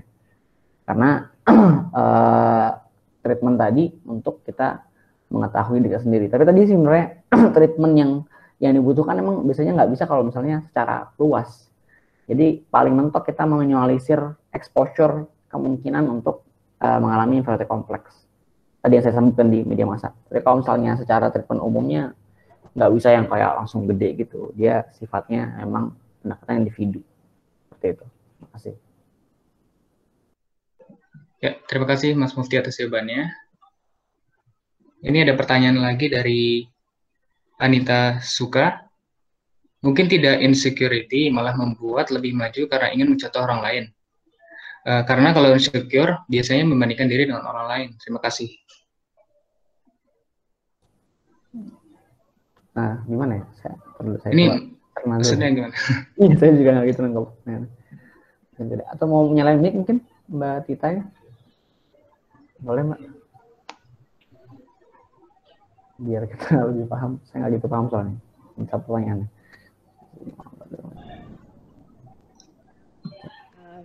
Baik, saya bertanya. Tadi Kak, yang insecurity, kan biasanya kalau misalnya kita merasa insecure, biasanya membandingkan diri dengan orang lain gitu. Nah, tapi mungkin tidak kalau misalnya ketika kita membandingkan diri dengan orang lain dan merasa insecure itu malah membuat kita semakin maju karena ingin mencontoh hal yang baik pada orang lain. Gitu. Terima kasih. Oke, ini tadi pertanyaan buat saya berarti. Apa gimana? Ya, mungkin Mas Mufti dulu yang jawab. Oke. Jadi ini sebenarnya tadi masuk ke insecurity kan tadi bagian dari introverti ya. Tadi mungkin kalau di pembahasan tadi, introverti itu kan tadi kita selalu punya dua pilihan, kompensasi ataukah malah overcoming. Kita menghadapi atau kita kompensasi. Nah, ketika kamu ngomong, itu case-nya berarti overcoming. Ketika kamu ngeliat, misalnya sekarang Mas Fadli Fatoni gitu, yang luar biasa hebat, terus kita ngerasa kayak, aku termotivasi gitu. Berarti kita overcoming tuh. Walaupun kita tahu nih bisa jauh nih sama posisi sama Mas Fadli Fatoni gitu. Cuma kita ada dorongan untuk melangkah ke sana. Dan kalau misalnya kita kompensasi, sebaliknya justru malah kayak, nggak mungkin lah saya jadi kayak Mas Fadli Fatoni gitu. Kan dia terlalu hebat buat saya ikutin. Gitu. Itu tadi case-nya sangat mungkin dan emang insecurity bagian dari introverti itu sendiri. Seperti itu. Ya, makasih Mas Mufti. Mungkin dari Mas Fadli ada tambahan dari sisi sosialnya? Ya, ini sebenarnya kaitan sama sosial juga, enggak sih, ini lebih ke pengalaman pribadi aja kalau misalnya kayak gini. Teman-teman kalau misalkan memang tidak sanggup, tadi kata Mas Mufti juga ya tinggalkan kayak gitu. Kalau misalkan memang itu jalur kalian dan kalian menikmati ya lanjutkan. Atau juga teman-teman punya potensi. Makanya di awal saya bilang tadi bahwa setiap orang itu punya prestasinya dan juga setiap orang itu hebat dengan ceritanya. Orang punya prestasi itu tidak bisa disempitkan. Ini sempat saya bahas juga sama teman-teman saya. Kok teman-teman yang dapat beasiswa tuh prestasinya harus segudang ya, menang lomba ini, menang megang organisasi ini, ikut panitia ini dan sebagainya kayak gitu. Tapi kok orang-orang misalkan ada yang nggak punya kesempatan yang sama, ini soal kesempatan ya. Kita nggak punya kesempatan yang sama, dia harus kerja, nggak sempat ikut kayak gitu. Padahal dia sebenarnya kalau misalkan dia punya uang yang lebih, mungkin dia bisa ikut yang kayak gitu, dia nggak harus kerja. Nah pada akhirnya saya bilang bahwa waktu itu teman saya bilang kalau misalkan di LPDP di beasiswa di luar negeri itu ada salah satu orang yang keterima beasiswa di luar negeri karena prestasinya dia nggak punya prestasi yang kayak teman-teman IP tinggi dan sebagainya, misalkan ikut organisasi, ikut lomba yang banyak, menang juara dan sebagainya, tapi dia di ceritanya, di wawancara dia bilang prestasinya adalah dia bisa mengelola keluarganya dengan baik, dia bisa jadi pemimpin keluarganya dengan baik gitu, dia bisa mengarahkan keluarganya dengan baik, dia bisa mengajarkan anak-anaknya soal ini dan sebagainya. Nah, maka dari situ kemudian saya bilang bahwa kadang kita melihat kalau di segi kita dari produktifnya kita, prestasinya kita, yang kita lihat itu aja, jadi kita terbawa ke sana. Oh, kayaknya sempit banget nih dunia ini, prestasi itu ya sekedar IP, kemudian organisasi banyak, panitia, terus aktif di mana-mana. Enggak, jadi prestasi itu bagaimana cara kita memaknai prestasi itu sendiri. Jadi buat prestasimu kayak gitu, maknai prestasimu dengan baik, atau masih banyak kemungkinan orang-orang yang bisa menerima kamu secara lebih baik juga. Berarti itu sih yang aku pengen share, teman-teman. Itu dari aku. Ya, terima kasih Mas Fadli atas jawabannya. Langsung sudah terjawab Mbak Anita Suka? Sudah, terima kasih banyak atas jawabannya. Ya, terima kasih atas pertanyaannya. Langsung saja ke pertanyaan selanjutnya dari Syifa Salsabila. Saya sering banget memilih untuk tidak mau melakukan sesuatu karena saya pikir orang lain bisa, kenapa harus saya? Seperti di kepanitiaan, sebenarnya saya bisa, tapi saya nggak mau gitu. Atau dosen ketika menanyakan sesuatu di kuliah, sebenarnya saya tahu jawabannya, tapi saya memilih untuk tidak menjawabnya. Nah, itu termasuk inferiority complex atau bukan? Dan apakah itu sesuatu yang harus diubah? Kalau ada, apa tipsnya untuk, ada tipsnya Mas? Tidak Mas, untuk merubah gitu. Oke. Mungkin dari Mas Mufti dulu ada. Oke. Lagi yang ngomongin soal inferiority complex lagi ya. Kalau ini kayaknya menurut sejauh yang gue pahami ya, ini bukan inverted kompleks karena ini kan tadi ya pilihan dan kamu tidak merasa rendah di situ. Jadi poin inverted kompleks adalah kamu terus-menerus memposisikan dirimu adalah orang yang tidak berdaya. Itu inverted kompleks. Nah, ketika kamu ngerasa kamu bisa, oh ya udah berarti kamu nggak inverted kompleks di situ. Gitu. Ketika kamu memilih untuk tidak menjawab tadi ya, apakah ini jadi suatu hal yang perlu diubah? Kalau jujur, kalau misalnya aku mau boleh sharing gitu ya, sebenarnya harus hal yang perlu diubah. Kenapa? Karena ketika kamu tahu sesuatu gitu ya, kamu nggak coba tampilkan depan publik gitu terkait dengan pengetahuanmu itu, kamu nggak akan pernah tahu seperti apa respon orang lain ketika kamu ngomong, bagaimana orang lain menanggapi kamu punya ide gitu, atau jangan-jangan apa yang kamu tahu justru malah tidak tepat gitu. Nah itu hanya akan terjawab ketika kamu menyampaikannya ke depan publik, atau mungkin tadi ya menjawab pertanyaan dosen dan lain sebagainya gitu ya. Jadi ketika kamu memberikan itu ke publik gitu, kamu akan mendapatkan feedback. Nah, feedback inilah yang akan mendewasakan atau mungkin memberikan kita pandangan yang lebih luas lagi gitu ketika kita menjawab sesuatu. Ini jadi catatan penting karena kenapa? Karena kalau misalnya kita nggak pernah nyoba melakukan sesuatu, kita nggak pernah tahu apa yang kita lewatkan. Dan semacam kayak kita misalnya kita bawa mobil gitu ya, let's say, kita tahu nih di sebelah kiri ada restoran nih, katanya rame gitu, tapi kita nggak mau nyoba, terlewat. Kita nggak tahu apa yang terlewatkan, kita nggak tahu menu apa di situ yang enak gitu, kita nggak tahu apa yang terjadi di sana, apakah ada promo kah, apakah ada apa ada live music kah gitu. Nah itu kita nggak pernah tahu karena kita nggak pernah nyoba. Jadi kalau aku boleh saran, Mbak Syifa bolehlah mungkin sekali dicoba untuk konfrontasi atau mungkin membagikan pengetahuannya ke publik seperti itu. Masih. Ya. Terima kasih Mas Mufti atas jawabannya. Mungkin dari Mas Fadli ada ada pandangan atau ada dari pengalaman Mas gitu terhadap hal ini? Oke, baik. Tadi Mbak Syifa nih bagus nih, kayak ini bagiannya sebenarnya kalau kita dalam aktivisme tadi intelektual itu mungkin bagian akhir gitu, kita bagian apatis atau pasif. Nah sebenarnya ini kita banyak sharing ya, maksudku dalam artian kalau kita menghadapi posisi kayak gini, tadi kan Mas Mufti udah bilang kalau ya coba gitu biar kita dapat perspektif lebih luas gitu. Nah ini kan soal kesempatan gitu. Kalau kita bicara soal kesempatan, mungkin orang lain nggak punya kesempatan yang sama, jadi manfaatkan itu dengan baik. Maksud saya adalah jangan sampai kita menyesal kita nggak pernah manfaatkan kesempatan itu, kita melewatkan tadi kayak Mas Mufti, kita nggak tahu menunya, kalau kita lewat sebuah restoran kita lewatin aja. Ini soal kesempatan. Jadi saya pikir kalau teman-teman dapat kesempatan sekarang, ambil, take it fast. Jangan teman-teman biarkan kayak gitu. Terserah misalkan orang mau ngomong apa dan sebagainya gitu. Kalau memang itu baik, kita ambil itu kayak gitu. Selama itu tidak menyakiti orang lain, gitu, tidak merugikan orang lain. Nah itu harapan saya adalah gimana caranya kita sekarang punya kesempatan kita ambil. Toh pada akhirnya juga nanti, ini sedikit sharing aja dari pengalaman saya bahwa orang yang peduli sama kita, benar-benar peduli sama kita ya kita sendiri gitu. Jadi kalau teman-teman saat ini kemudian mikir, oh nanti ada orang yang nanya gitu, teman-teman kasih kesempatan ke orang lain dan sebagainya, kira teman-teman nggak bakal dapat kesempatan itu dan nggak pernah merasa kesempatan itu, dan itu jadi sebuah kebiasaan pada kehidupan sosial kita dan sebagainya. Kita kebiasaan, oh nggak usah lah, pasti udah ada yang tanya gitu. Itu akhirnya itu terbawa secara tidak langsung dalam kehidupan kita. Nggak usah lah kita beresin apa-apa gitu, itu udah beresin. Nah gawatnya sih seperti itu. Nah harapannya ya teman-teman ambil kesempatan itu selama itu tidak merugikan orang lain. Gitu. Itu sih dari saya. Ya, terima kasih Mas Fadli atas jawabannya. Mas langsung saja. Sedikit ya dia, kalau dia yang lewat tadi. Oh ya, monggo Mas. Oke, jadi sedikit tambahan tadi ke Mbak Syifa tadi ya.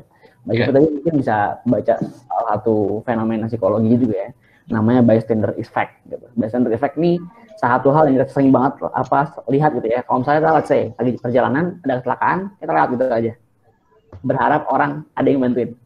Padahal nggak juga ya sih kan. Atau itu kan mungkin terlalu ekstrim lah.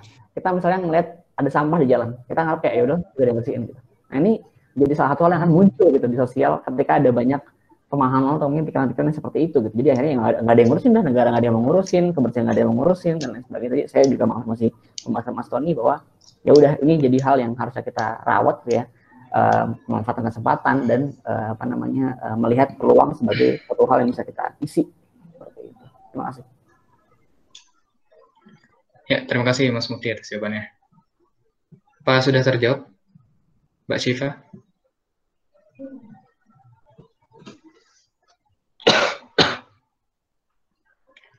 Ya, sudah terjawab ya. Mungkin langsung ke pertanyaan selanjutnya dari Mas Haris Widianto.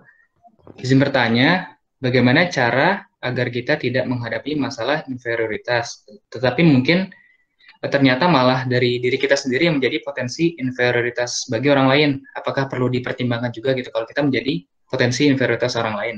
Terus bagaimana tanggapannya? Dari Mas Fadli dulu. Oke, baik. Nah ini ada dua jawaban nih. Ada jawaban pertama idealisnya, kedua jawaban realitanya ya. Kalau jawaban idealisnya, kita pertimbangan, kita usahakan ya membuat lingkungan kita tidak segitunya gitu. Jadi kalau teman-teman kita merasa inferior karena melihat kita, oh minder ya teman-teman kita ngelihat kita, oh keren dan sebagainya, kita ajak mereka buat kolaborasi ya gitu. Kita ajak mereka buat gabung. Nah kalau realitanya ternyata tidak segampang itu buat mengajak orang-orang kayak gitu. Kita tidak bisa memastikan apa yang kita lakukan itu bakal disukai orang. Tidak bisa kita menyenangkan semua orang. Ini biasanya kalau mahasiswa tuh idealitasnya tingkat tinggi soal kayak gini. Kita berusaha untuk memberikan yang terbaik buat orang lain, jangan sampai orang lain tuh sakit hati, jangan sampai orang lain tuh merasa minder sama kita kayak gitu. Tapi faktanya itu nggak bisa. Itu nggak bisa. Jadi teman-teman kalau misalkan mau melakukan itu ya teman-teman terkena beban sendiri. Malah teman-teman yang merasa bersalah gitu akhirnya. Oh, kayaknya aku merasa bersalah deh, teman-temanku jadi minder sama aku kayak gitu. Nah, tugas kita adalah mengusahakannya. Gimana caranya tadi ya, idealitasnya tadi teman-teman coba ajak yang lain. Apalagi selama masa pandemi ini ya, teman-teman bisa lihat selama masa pandemi ini di media sosial mungkin tingkat insekuritas orang lebih tinggi gitu karena orang lihat oh orang berprestasi bisa santai kayak gitu, bisa di rumahnya bisa produktif dan sebagainya. Tapi banyak juga orang yang nggak bisa gitu, apalagi teman-teman saya yang petani gitu-gitu itu nggak bakal bisa itu stay di rumah, dia makan apa gitu kan. Nah, makanya saya juga nggak mengglorifikasi bahwa kalau kita selama pandemi ini harus produktif dan sebagainya, enggak. Tapi sesuaikan aja dengan kondisi kita. Tapi yang paling penting adalah tadi, kita nggak bisa menyenangkan semua orang. Kalau teman-teman berharap oh ya nggak mau bikin teman kita minder, ya nggak bisa kayak gitu. Jadi memang faktanya di lapangan susah kayak gitu. Tapi kalau memang teman-teman bisa merangkul semuanya, kita bagaimana caranya buat ngajak mereka buat ayo kita bareng-bareng kayak gitu. Itu sebuah hal yang sangat apresiasi luar biasa. Itu poin penting buat teman-teman dibandingkan saya pikir dari prestasi teman-teman yang begitu tinggi, itu jauh lebih penting adalah mengajak orang-orang di sekitar kita buat kerja bareng tuh, itu sesuatu yang luar biasa. Nah itu dari aku sedikit, mungkin ditambahkan Mas Musti. Oke, maksudnya ya? Ya Mas. Oke, ini tadi masih berkaitan sama jawabannya Mas Fadli ya, terkait dengan kita nggak bisa mengusahakan semua orang tidak akan insecure dengan kita gitu ya. Karena pada dasarnya yang bisa kita kontrol hanyalah respon kita terhadap orang lain. Nggak bisa kita kontrol orang lain, maksudnya gimana ke kita gitu. Kita mau sehumble apapun pasti ada aja orang yang insecure gitu sama kita. Misalnya Mas Fadli udah humble kayaknya down to earth banget, kayaknya merakyat tuh, makan udah lesehan, udah ngangkat kaki satu, diangkat kaki nggak ngaruh. Karena pada akhirnya orang pada posisi persepsinya gitu. Jadi kita nggak bisa mengubah persepsi orang, kita nggak bisa berharap orang mengubah persepsinya. Kita hanya bisa memberikan yang terbaik gitu ya. Kita hanya bisa memberikan contoh yang terbaik gitu. Urusan penafsiran ada di mereka gitu, bebannya di mereka gitu.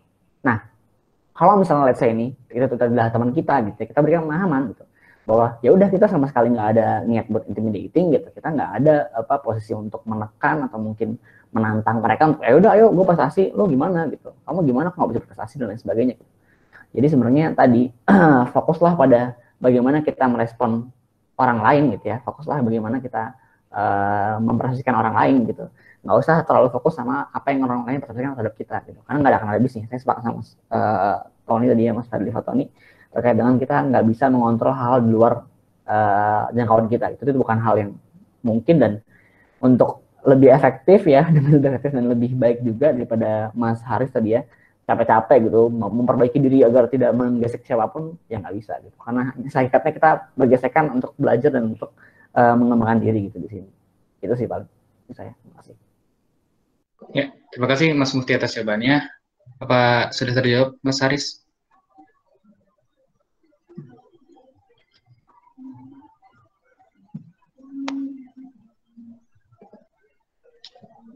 Ya, sudah terjawab ya. Langsung saja ke pertanyaan selanjutnya dari Mas Torik Fitri Aziz.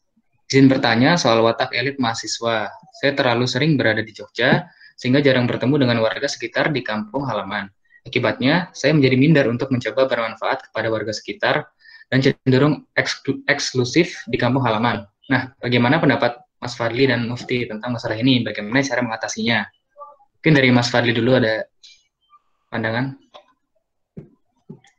Oke, ini aku cerita pengalamanku aja gimana caranya. Ya, kita pernah ngerasa elit banget kalau kita apalagi teman-teman dari UGM ya, di kampung halaman kita apalagi yang desa gitu kan, kalau orang tahu UGM tuh kayaknya luar biasa banget nih, mahasiswa nih keren kayak gitu. Karena kita juga enggak, saya bilang tadi bahwa mahasiswa tuh ya biasa aja gitu.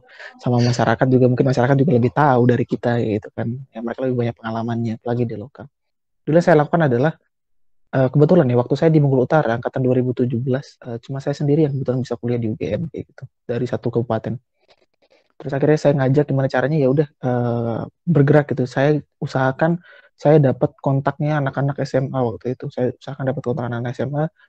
Waktu itu saya pengen kumpul, saya ajak nongkrong dulu. Saya kumpulin orang-orang teman-teman saya dulu yang waktu SMA. Pertama itu saya dapat kontak anak SMA dulu. Saya buat grup mereka. Yang anak SMA ini saya buat gimana caranya mereka juga bisa dapat universitas impian mereka gitu. Jadi kayak ada mentoring, saya ngisi juga di situ. Saya ngobrol-ngobrol biasa lah, bukan yang terlalu formal juga, ngobrol biasa sebagai teman.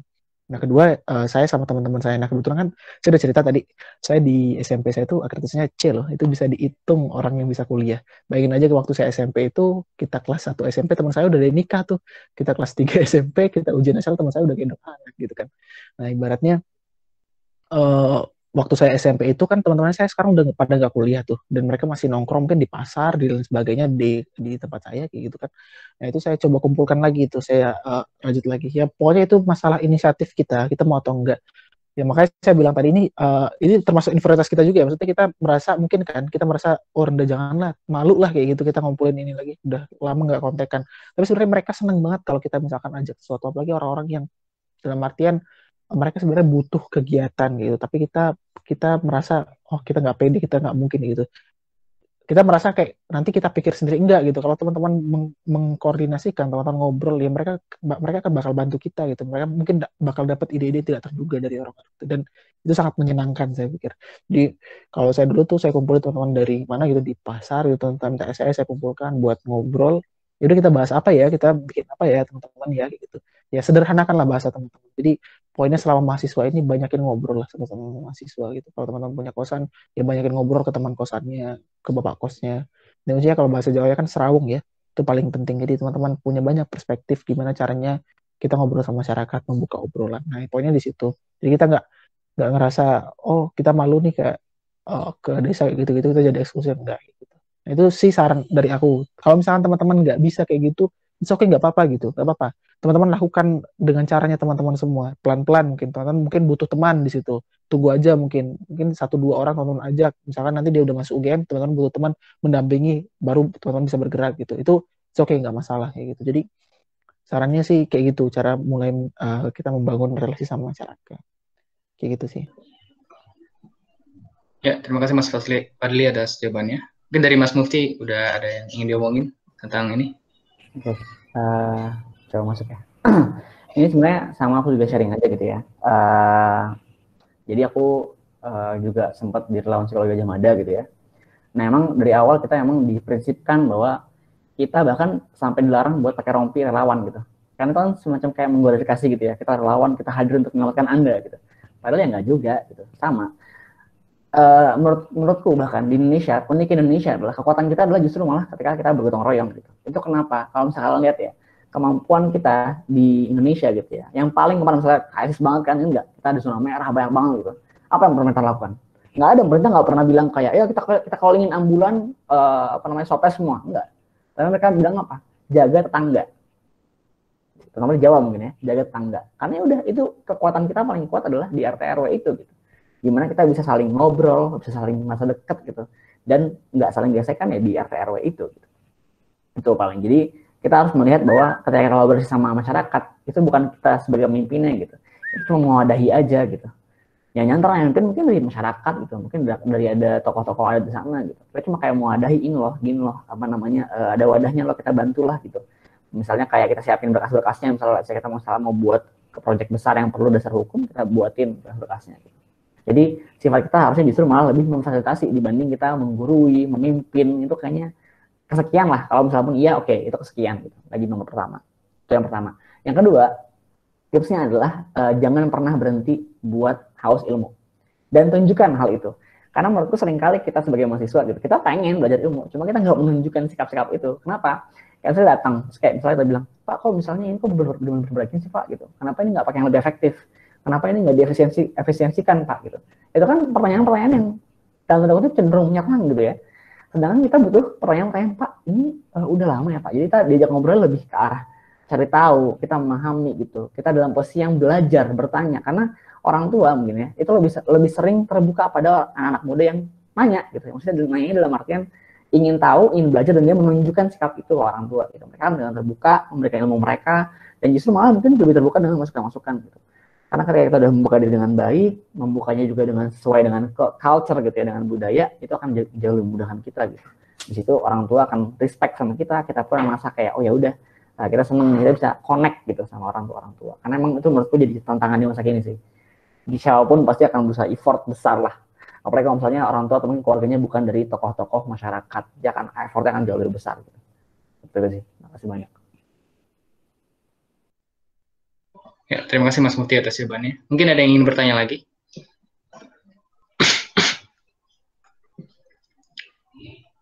Nah, ada pertanyaan selanjutnya dari Hairunisa. Ketika saya membuka diri pada publik dan berbagi sesuatu kebaikan yang saya punya, terkadang saya merasa rendah diri dan berpikir, aku tuh apa sih, nggak ada apa-apanya. Tapi terkadang saya merasa juga percaya diri dan tidak peduli apa yang dipikirkan oleh orang lain. Dinamis.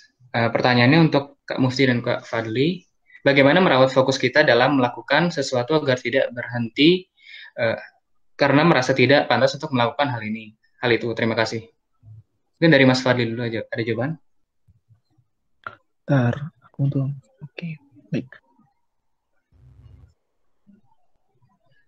Ya, ini bagus sih. Sebenarnya Nisa ini sebenarnya udah bagus sih. Dia bisa menyeimbangkan itu. Kapan dia, tapi cuma ngatur waktunya aja. Kapan kamu harus percaya diri dan kapan kamu harus melihat kondisi gitu.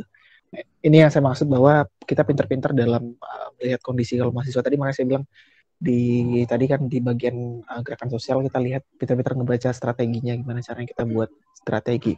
Nah ini di sini peran mahasiswa penting banget. Nah ini tadi relate juga sama jawaban ini sebelumnya ya, pertanyaan sebelum saya pengen nambahin dikit. Saya nggak punya power apa-apa waktu di sini ya, maksudnya daerah saya juga, bapak saya pensiunan guru gitu, ibu saya masih guru SD gitu. Nah tapi saya usahanya adalah begini, niat saya waktu itu memang karena melihat kondisi dan punya latar belakang yang susah, jadi kalau saya dapat kesempatan jam mungkin beda dari orang lain, mungkin lebih baik dari orang lain, saya akan manfaatkan itu dan akan saya kembalikan lagi pada tempat saya. Itu niat saya dari awal dulu. Itu, dan saya masih menjaga itu sampai sekarang gitu. Nah, gimana kan ini kaitannya dengan bagaimana kita bisa fokus dengan soal kayak gitu kan. Nah, ya teman-teman yakinkan aja kalau teman-teman punya kemampuan gitu, ya teman-teman bisa percaya diri dengan apa yang teman-teman lakukan gitu. Makanya selama kuliah saya berusaha untuk ya udah, saya pengen ngejar ini, saya harus dapat ini, pengen saya balikin ke daerah, saya pengen cari pengalaman sebanyak apapun di sini gitu. Selama kuliah saya pengen balikin ke daerah biar saya enak kalau misalkan daerah, kayak saya belajar public speaking, kalau daerah saya bisa ngomong kayak gitu. Itu yang harapan saya dari awal. Nah, makanya teman-teman tentukan dulu kalau untuk fokus itu, teman-teman ini target saya apa sih kayak gitu, teman-teman niatnya apa sih buat ngapain kayak gitu. Nah kalau misalnya teman-teman sudah pada posisi itu, ya teman-teman bisa fokus buat menjalankan itu gitu. Nah ditambah lagi dengan teman-teman banyak pengalaman, teman-teman harus tahu kapan, sebenarnya itu kayak ngalir aja ya, apalagi teman-teman kalau dunia belajar apa, pemimpinan kayak gitu kan teori-teorinya banyak tuh, tapi itu soal pengalaman, itu ngalir aja, teman-teman udah tahu nanti kapan teman-teman harus maju, kapan teman-teman harus ngerem gitu, kapan teman-teman harus nge-push diri teman-teman semua buat melakukan sesuatu dengan percaya diri, dan apa juga harus teman-teman harus ngerem itu buat melihat kondisi dulu. Ternyata ada orang lebih hebat dari saya, persilahkan dulu gitu. Jadi kita lebih, makanya saya bilang tadi bahwa kita lebih banyak ngobrol sama orang, mendengarkan perspektif orang lain biar kita jadi lebih arif lagi kayak gitu. Itu sih dari tadi Mbak Hairunisa. Itu ya Mbak. Ya, terima kasih Mas Fadli atas jawabannya. Dari Mas Mufti, apa ada tambahan? Ya, jadi gini, aku mungkin sedikit sharing aja kali ya. Ngomongin soal tahu kapan berhenti, kapan maju gitu ya. Ini juga tadi aku sama Mas Aditoni tadi ya, kita akan tahu ketika kita udah berjalan banyak. Dan ini juga kerasain banget ketika aku kemarin sempat main gitu ya. Aku di tahun pertama aku kemarin, dan aku ngerasa itu jadi tahun pertama yang cukup berat buat aku. Karena aku di tahun pertama diminta sama fakultas untuk jadi DPM UF gitu. Aku mesti nggak tahu apa-apa gitu ya. Di situ ada macam-macam kampus, mungkin yang tahu ada Mas Alfatio gitu ya, yang segitu garangnya, gitu. Ada Mas Hikari yang begitu garangnya juga. Mereka berdebat di situ kan kuat sekali gitu. Tapi di sisi lain aku nggak ngerasa minder gitu. Kenapa? Karena aku ngerasa kayak ya udah, tugasku adalah menunjukkan diriku sesuai dengan porsiku gitu. Aku nggak usah sehebat Mas Alfatio, aku nggak perlu sehebat Mas Hikari gitu. Cuma saat itu aku memilih untuk ngomong di depan publik gitu. terserah aku ngomongnya dengan penuh gemeteran gitu ya, aku terbata-bata gitu, di situsnya ya presma-presma gitu, pokoknya intinya rasanya kayak ya aku kecil banget lah, aku tahun pertama terus tiba-tiba hadir di forum yang sebesar itu gitu. Tapi aku di sana memberanikan diri untuk ngomong gitu. Ini juga tadi masuk dengan pembahasan tadi sebelumnya, ini soal kesempatan. Karena menurutku nggak ada anak tahun pertama di Kongres KM UGM segede itu gitu, ngomong dan mengkritik waktu itu KPUM gitu. Dan setelah itu saya merasa oh ya udah gitu, saya berhasil menjalankan tugas saya gitu, tidak dengan terburu-buru karena ngomongnya sesuai pada porsinya, dan tidak juga ngerasa rendah diri karena saya tahu juga porsi saya. Nah ini juga tadi masuk ke pembahasan soal self identity gitu. Ketika tahu kita bisa bergerak sejauh mana, kita akan pintar-pintar menempatkan diri gitu. Jadi kita bisa baca lingkungan, bisa baca dari kita sendiri gitu. Kita posisinya di mana sih, kita ngukur gitu. Seperti itu. Jadi sebenarnya ketika kita tahu posisi kita di mana, kita tahu kemampuan kita di mana, kita akan dengan mudah menyesuaikan diri dengan lingkungan, dan itu cuma soal sense dan akan berjalan seiring berjalan waktu. Sepakat sama Mas Fatani tadi. Seperti itu. Ya, terima kasih Mas Mufti atas jawabannya. Pada masih ingin bertanya, sisa waktu 7 menit lagi.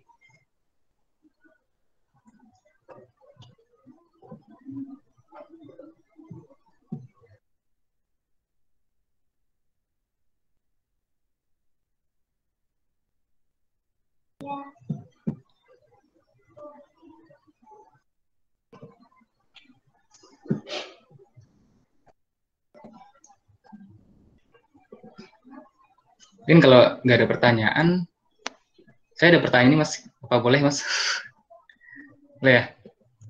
Nah, jadi saat ini kan ada satu fenomena sosial yang menarik, itu maraknya anak muda yang mengagumi budaya K-pop gitu. Jadi apa, K-popers selalu ada kayak di Jepangan gitu. Nah, biasanya ada dari kelompok sosial tersebut merasa berlebihan dan dalam mengekspresikan kekagumannya gitu. Nah, misalnya ada fenomena perang fans antara pengagum grup K-pop, misalnya ada ya, K-pop yang satu dan yang lain gitu. Nah, terus apakah ini termasuk ke dalam fenomena sosial gitu Mas, yang didorong ngerasa inferior atau karena faktor lain? Mungkin dari Mas Fadli dulu.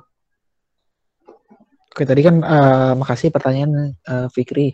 Jadi tadi kan Mas Mufti udah jelasin kalau misalnya inferior itu tergantung, kalau kamu merasa rendah, merasa tidak berdaya, berarti kamu inferior. Tapi kalau kamu merasa kamu kuat dan punya power, berarti mungkin kayak yang lainnya kayak gitu. Sebenarnya kalau fenomena itu secara sosial ya, kita bisa melihat memang kulturnya masyarakat sekarang cukup berubah dipengaruhi oleh media sosial juga ya, perkembangan kita. Nah, kita tuh masuk ke dalam era disrupsi. Kalau kita bahas soal sosialnya, kita tuh masuk ke dalam era postmodern gitu. Postmodern itu dalam artian arus informasi banyak banget. Kita nggak bisa lagi tuh buat nyaring tuh, apa istilahnya, menyaring. Buat menyaring apa namanya informasi itu dengan sebaik mungkin. Keterbatasan kita membuat apa ya, informasi itu kita punya kapasitas segini, tapi informasi itu masuk banyak banget. Nah, akhirnya kan kita secara tidak langsung mungkin ada beberapa hal yang mungkin kita lewatkan, pemerintah mungkin secara langsung dengan kebijakannya, ya akhirnya pengaruhnya ke masyarakat juga, orang-orang ya udah terpapar dengan kayak gitu, orang-orang teman-teman kita yang masyarakat awam akhirnya nggak punya waktu buat men-sharing itu juga, buat menyaring itu juga, ya terpapar juga soal itu. Jadi kalau di era postmodernisme itu kita bahas soal bagaimana sebenarnya arus informasi itu yang menentukan sebuah kebenaran. Jadi banyaknya informasi itu, kuantitas informasi itu yang dilakukan secara berulang-ulang itu yang menyebabkan sebuah kebenaran gitu. Jadi kebenaran itu bukan lahir dari sesuatu yang memang benar gitu. Jadi memang karena arus informasi begitu banyak, itu yang kemudian merubah pola pikir kita akhirnya ikut budaya tertentu gitu. Ditambah lagi kita nggak punya filternya gitu, apalagi kebijakan negara kita yang mendorong ke situ.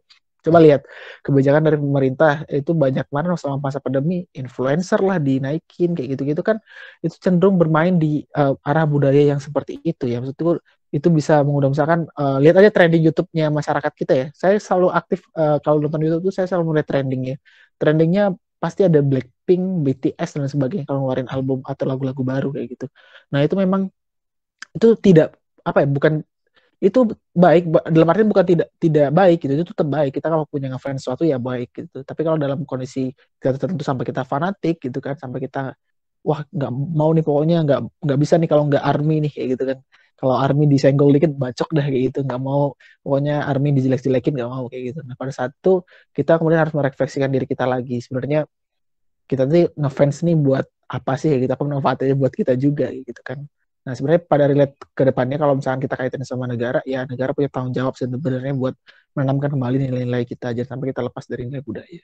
Ada dua peran lah, kalau masyarakat harus memfilter, membantu dalam kita mencerdaskan juga kita, kita ikut pendidikan dan sebagainya, ya negara juga memfasilitasi itu, dia fasilitasi dengan pendidikan, dengan informasi yang baik, dengan penyaringan informasi yang baik, dengan kebijakan yang baik, nah kayak gitu. Itu sih yang bisa aku jawab dari segi kebijakan sama sosialnya, Mas Fikri. Ya, terima kasih Mas Fazli atas jawabannya. Mungkin dari Mas Mufti ada pandangan atau tambahan lain gitu? Oke, aku juga nambahin ya mungkin tadi di pembahasannya Mas Fadli fotonya tadi ya, cukup unik juga gitu. Tapi kalau misalnya kita mulai lebih luas gitu ya, Mas Fadli, sebenarnya budaya mengguyup itu budaya Indonesia gitu ya. Kita lihat banget lah banyak paguyuban di Indonesia ya, kita tahu banget lah. Jangan kita ngomongin K-pop, nggak usah ngomongin ARMY, kita ngomongin Persija aja bisa cekcok gitu kan. Nah ini jadi salah satu fenomena sosial juga bahwa sebenarnya kita tuh terbiasa membentuk kelompok, mungkin karena itu juga negara-negara kolonial gitu ya, kita keluar dari kemerdekaan itu juga berkelompokan, kita berhimpun gitu. Nah, aku tadi sepakat pembahasannya Mas Fadli tadi soal komentaran yang terdistorsi gitu, karena suara itu kalau aku boleh ini ya citasi Rocky Gerung gitu ya, beliau sempat nyebut bahwa suara itu ada dua, entah itu voice atau itu noise. Nah, ketika kita dengar noise dan terus menerus diulang gitu ya, nah itu akan menjadikan tadi komentaran yang terdistorsi gitu, seakan-akan itu yang benar gitu. Kayak misalnya kita bisa ingat kemarin, aku lupa ya, ada kasus perempuan yang yang mengalami kekerasan dibully kalau nggak salah ya, aku lupa. Itu yang sampai viral banget, sampai Atta Halilintar datang gitu ke rumah sakitnya, itu tuh karena noise ya nggak sih? Dan ketika kita klarifikasi nanti divisum dan lain itu Audrey namanya. Begitu Audrey rame dan lain sebagainya, Atta Halilintar datang dan lain sebagainya datang gitu. Kita punya rasa kolektif empati dan lain sebagainya, semua datang artis dan lain sebagainya. Tapi ternyata ketika kita cek gitu, noise-nya ternyata salah gitu. Visumnya menunjukkan nggak ada apa-apa gitu. Udah akhirnya kita belajar di situ. Aku ngerasa kayak Audrey ini ngeprank se Indonesia gitu ya. Gagal semua YouTuber kalah semua gitu. Bahkan YouTuber paling hebat si Asia gitu ya, si Atta kalah, ngeprank juga gitu kan. Nah ini makanya jadi catatan penting buat kita untuk tadi benar memfilter gitu, dan juga tadi harus ada gambaran-gambaran dari pemerintah soal bagaimana memfilter ini gitu. Karena tadi kita sebenarnya secara nggak sadar loh itu empati gitu ya, apalagi mungkin sekarang tadi seperti Mas Fadli tadi sempat sebut gitu, isu gender tuh kencang-kencangnya disambut sama isu Audrey, wah udah habis, digoreng habis, akhirnya orang-orang menyesal di akhir gitu. Nah jadi catatan penting agar kita juga mengagumi secukupnya gitu. Makanya kalau bisa kita ngambil positifnya untuk diinformasikan kepada budaya kita gitu. Kayak misalnya kenapa sih selama ini kita nggak pernah ngeliat ada film-film budaya Jawa yang bisa kayak ngehits banget kayak drama, kenapa nggak ada sih? Padahal ceritanya juga nggak kalah keren gitu. Kalau misalnya kita remake gitu. Ini jadi catatan penting gimana cara kita melihat peluang dan nggak terbawa arus hanya karena kita pengen eksis gitu sih paling dari aku. Ya, terima kasih Mas Mufti atas jawabannya. Apa Mas Fadli masih ada tambahan? Ya, terkait juga sama ini sih, standar-standar yang kita tetapkan sejauh ini. Misalnya kalau cantik tuh harus Korea, kalau ganteng tuh harus kayak orang Korea gitu kan. Kalau orang-orang yang mungkin kulitnya nggak ke orang Korea, semulus orang Korea itu nggak cantik gitu menurut mereka. Nah itu lebih ke standar bias yang sering kita tetapkan. Jadi itu juga ngaruh sih buat gimana cara kita menilai orang, kan akhirnya ya kita terlalu fanatik di situ. Pokoknya nggak ada lawannya deh, itu paling cakep deh gitu, atau itu memang paling keren gitu, pokoknya yang lain tuh jelek gitu. Nah akhirnya kan kita terputus di situ kalau misalkan kaitannya sama ya Korea, K-pop dan lainnya ya. Kalau misalkan yang lain tadi setuju sama Mas Mufti soal kita memang budayanya sangat guyup, entah itu dalam arti baik atau jelek ya, pokoknya ntar dulu lah kayak gitu, yang penting kita kumpul dulu, kita nongkrong, apalagi kalau budayanya teman-teman di Jogja kan, misalnya di angkringan kan serawung, nongkrong bareng dulu kan, cerita di situ kayak gitu. Memang kita budayanya memang guyup, empati dan sebagainya. Nah itu sebenarnya harus dibarengi dengan bagaimana kita mau filter informasi. Sebenarnya baik budaya guyup itu, tapi lebih baik lagi kalau kita misalkan bisa melakukan verifikasi. Bahkan bukan hanya masyarakat umum, masyarakat UGM juga saya lihat di beberapa grup dalam beberapa minggu ini kan sangat hangat isu-isu ya, teman-teman tahu lah kayak gitu kan, tapi dia tidak melakukan validasi, menjudge dan sebagainya gitu, fanatik dan sebagainya. Nah itu aja kita sebagai masyarakat UGM gitu yang katakanlah kampusnya terbaik, salah satu terbaik di Indonesia, orang-orang mungkin merujuk kepada kita buat kalau kita pulang kampung orang nanya kita soal ini dan sebagainya, kita aja masih males kadang melakukan verifikasi, melakukan validasi buat cari kebenaran sebenarnya apa. Kita malah ngejudge, menjatuhkan mental, menjatuhkan personal dan sebagainya. Tetap kita lakukan. Nah, kadang saya juga heran juga kadang di situ kan. Ya teman-teman mungkin tahu lah apa yang saya maksud. Nanti teman-teman cari sendiri isu-isu yang lagi hangat di UGM. Itu kalau dari saya teman-teman.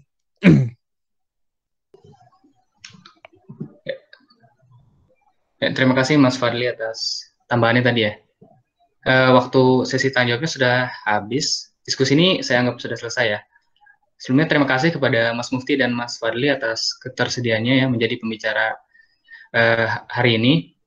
Banyak sekali ilmu yang kita dapat, misalnya mulai dari kita belajar psikologi secara ilmu, kita belajar tentang nature dan nurture, kita belajar juga tentang Brenner teori, lalu seberapa kita butuh berlaku baik di lingkungan sekitar untuk menghindari gejala inferiority complex, lalu kita juga belajar sejarah tadi dari Mas Mufti.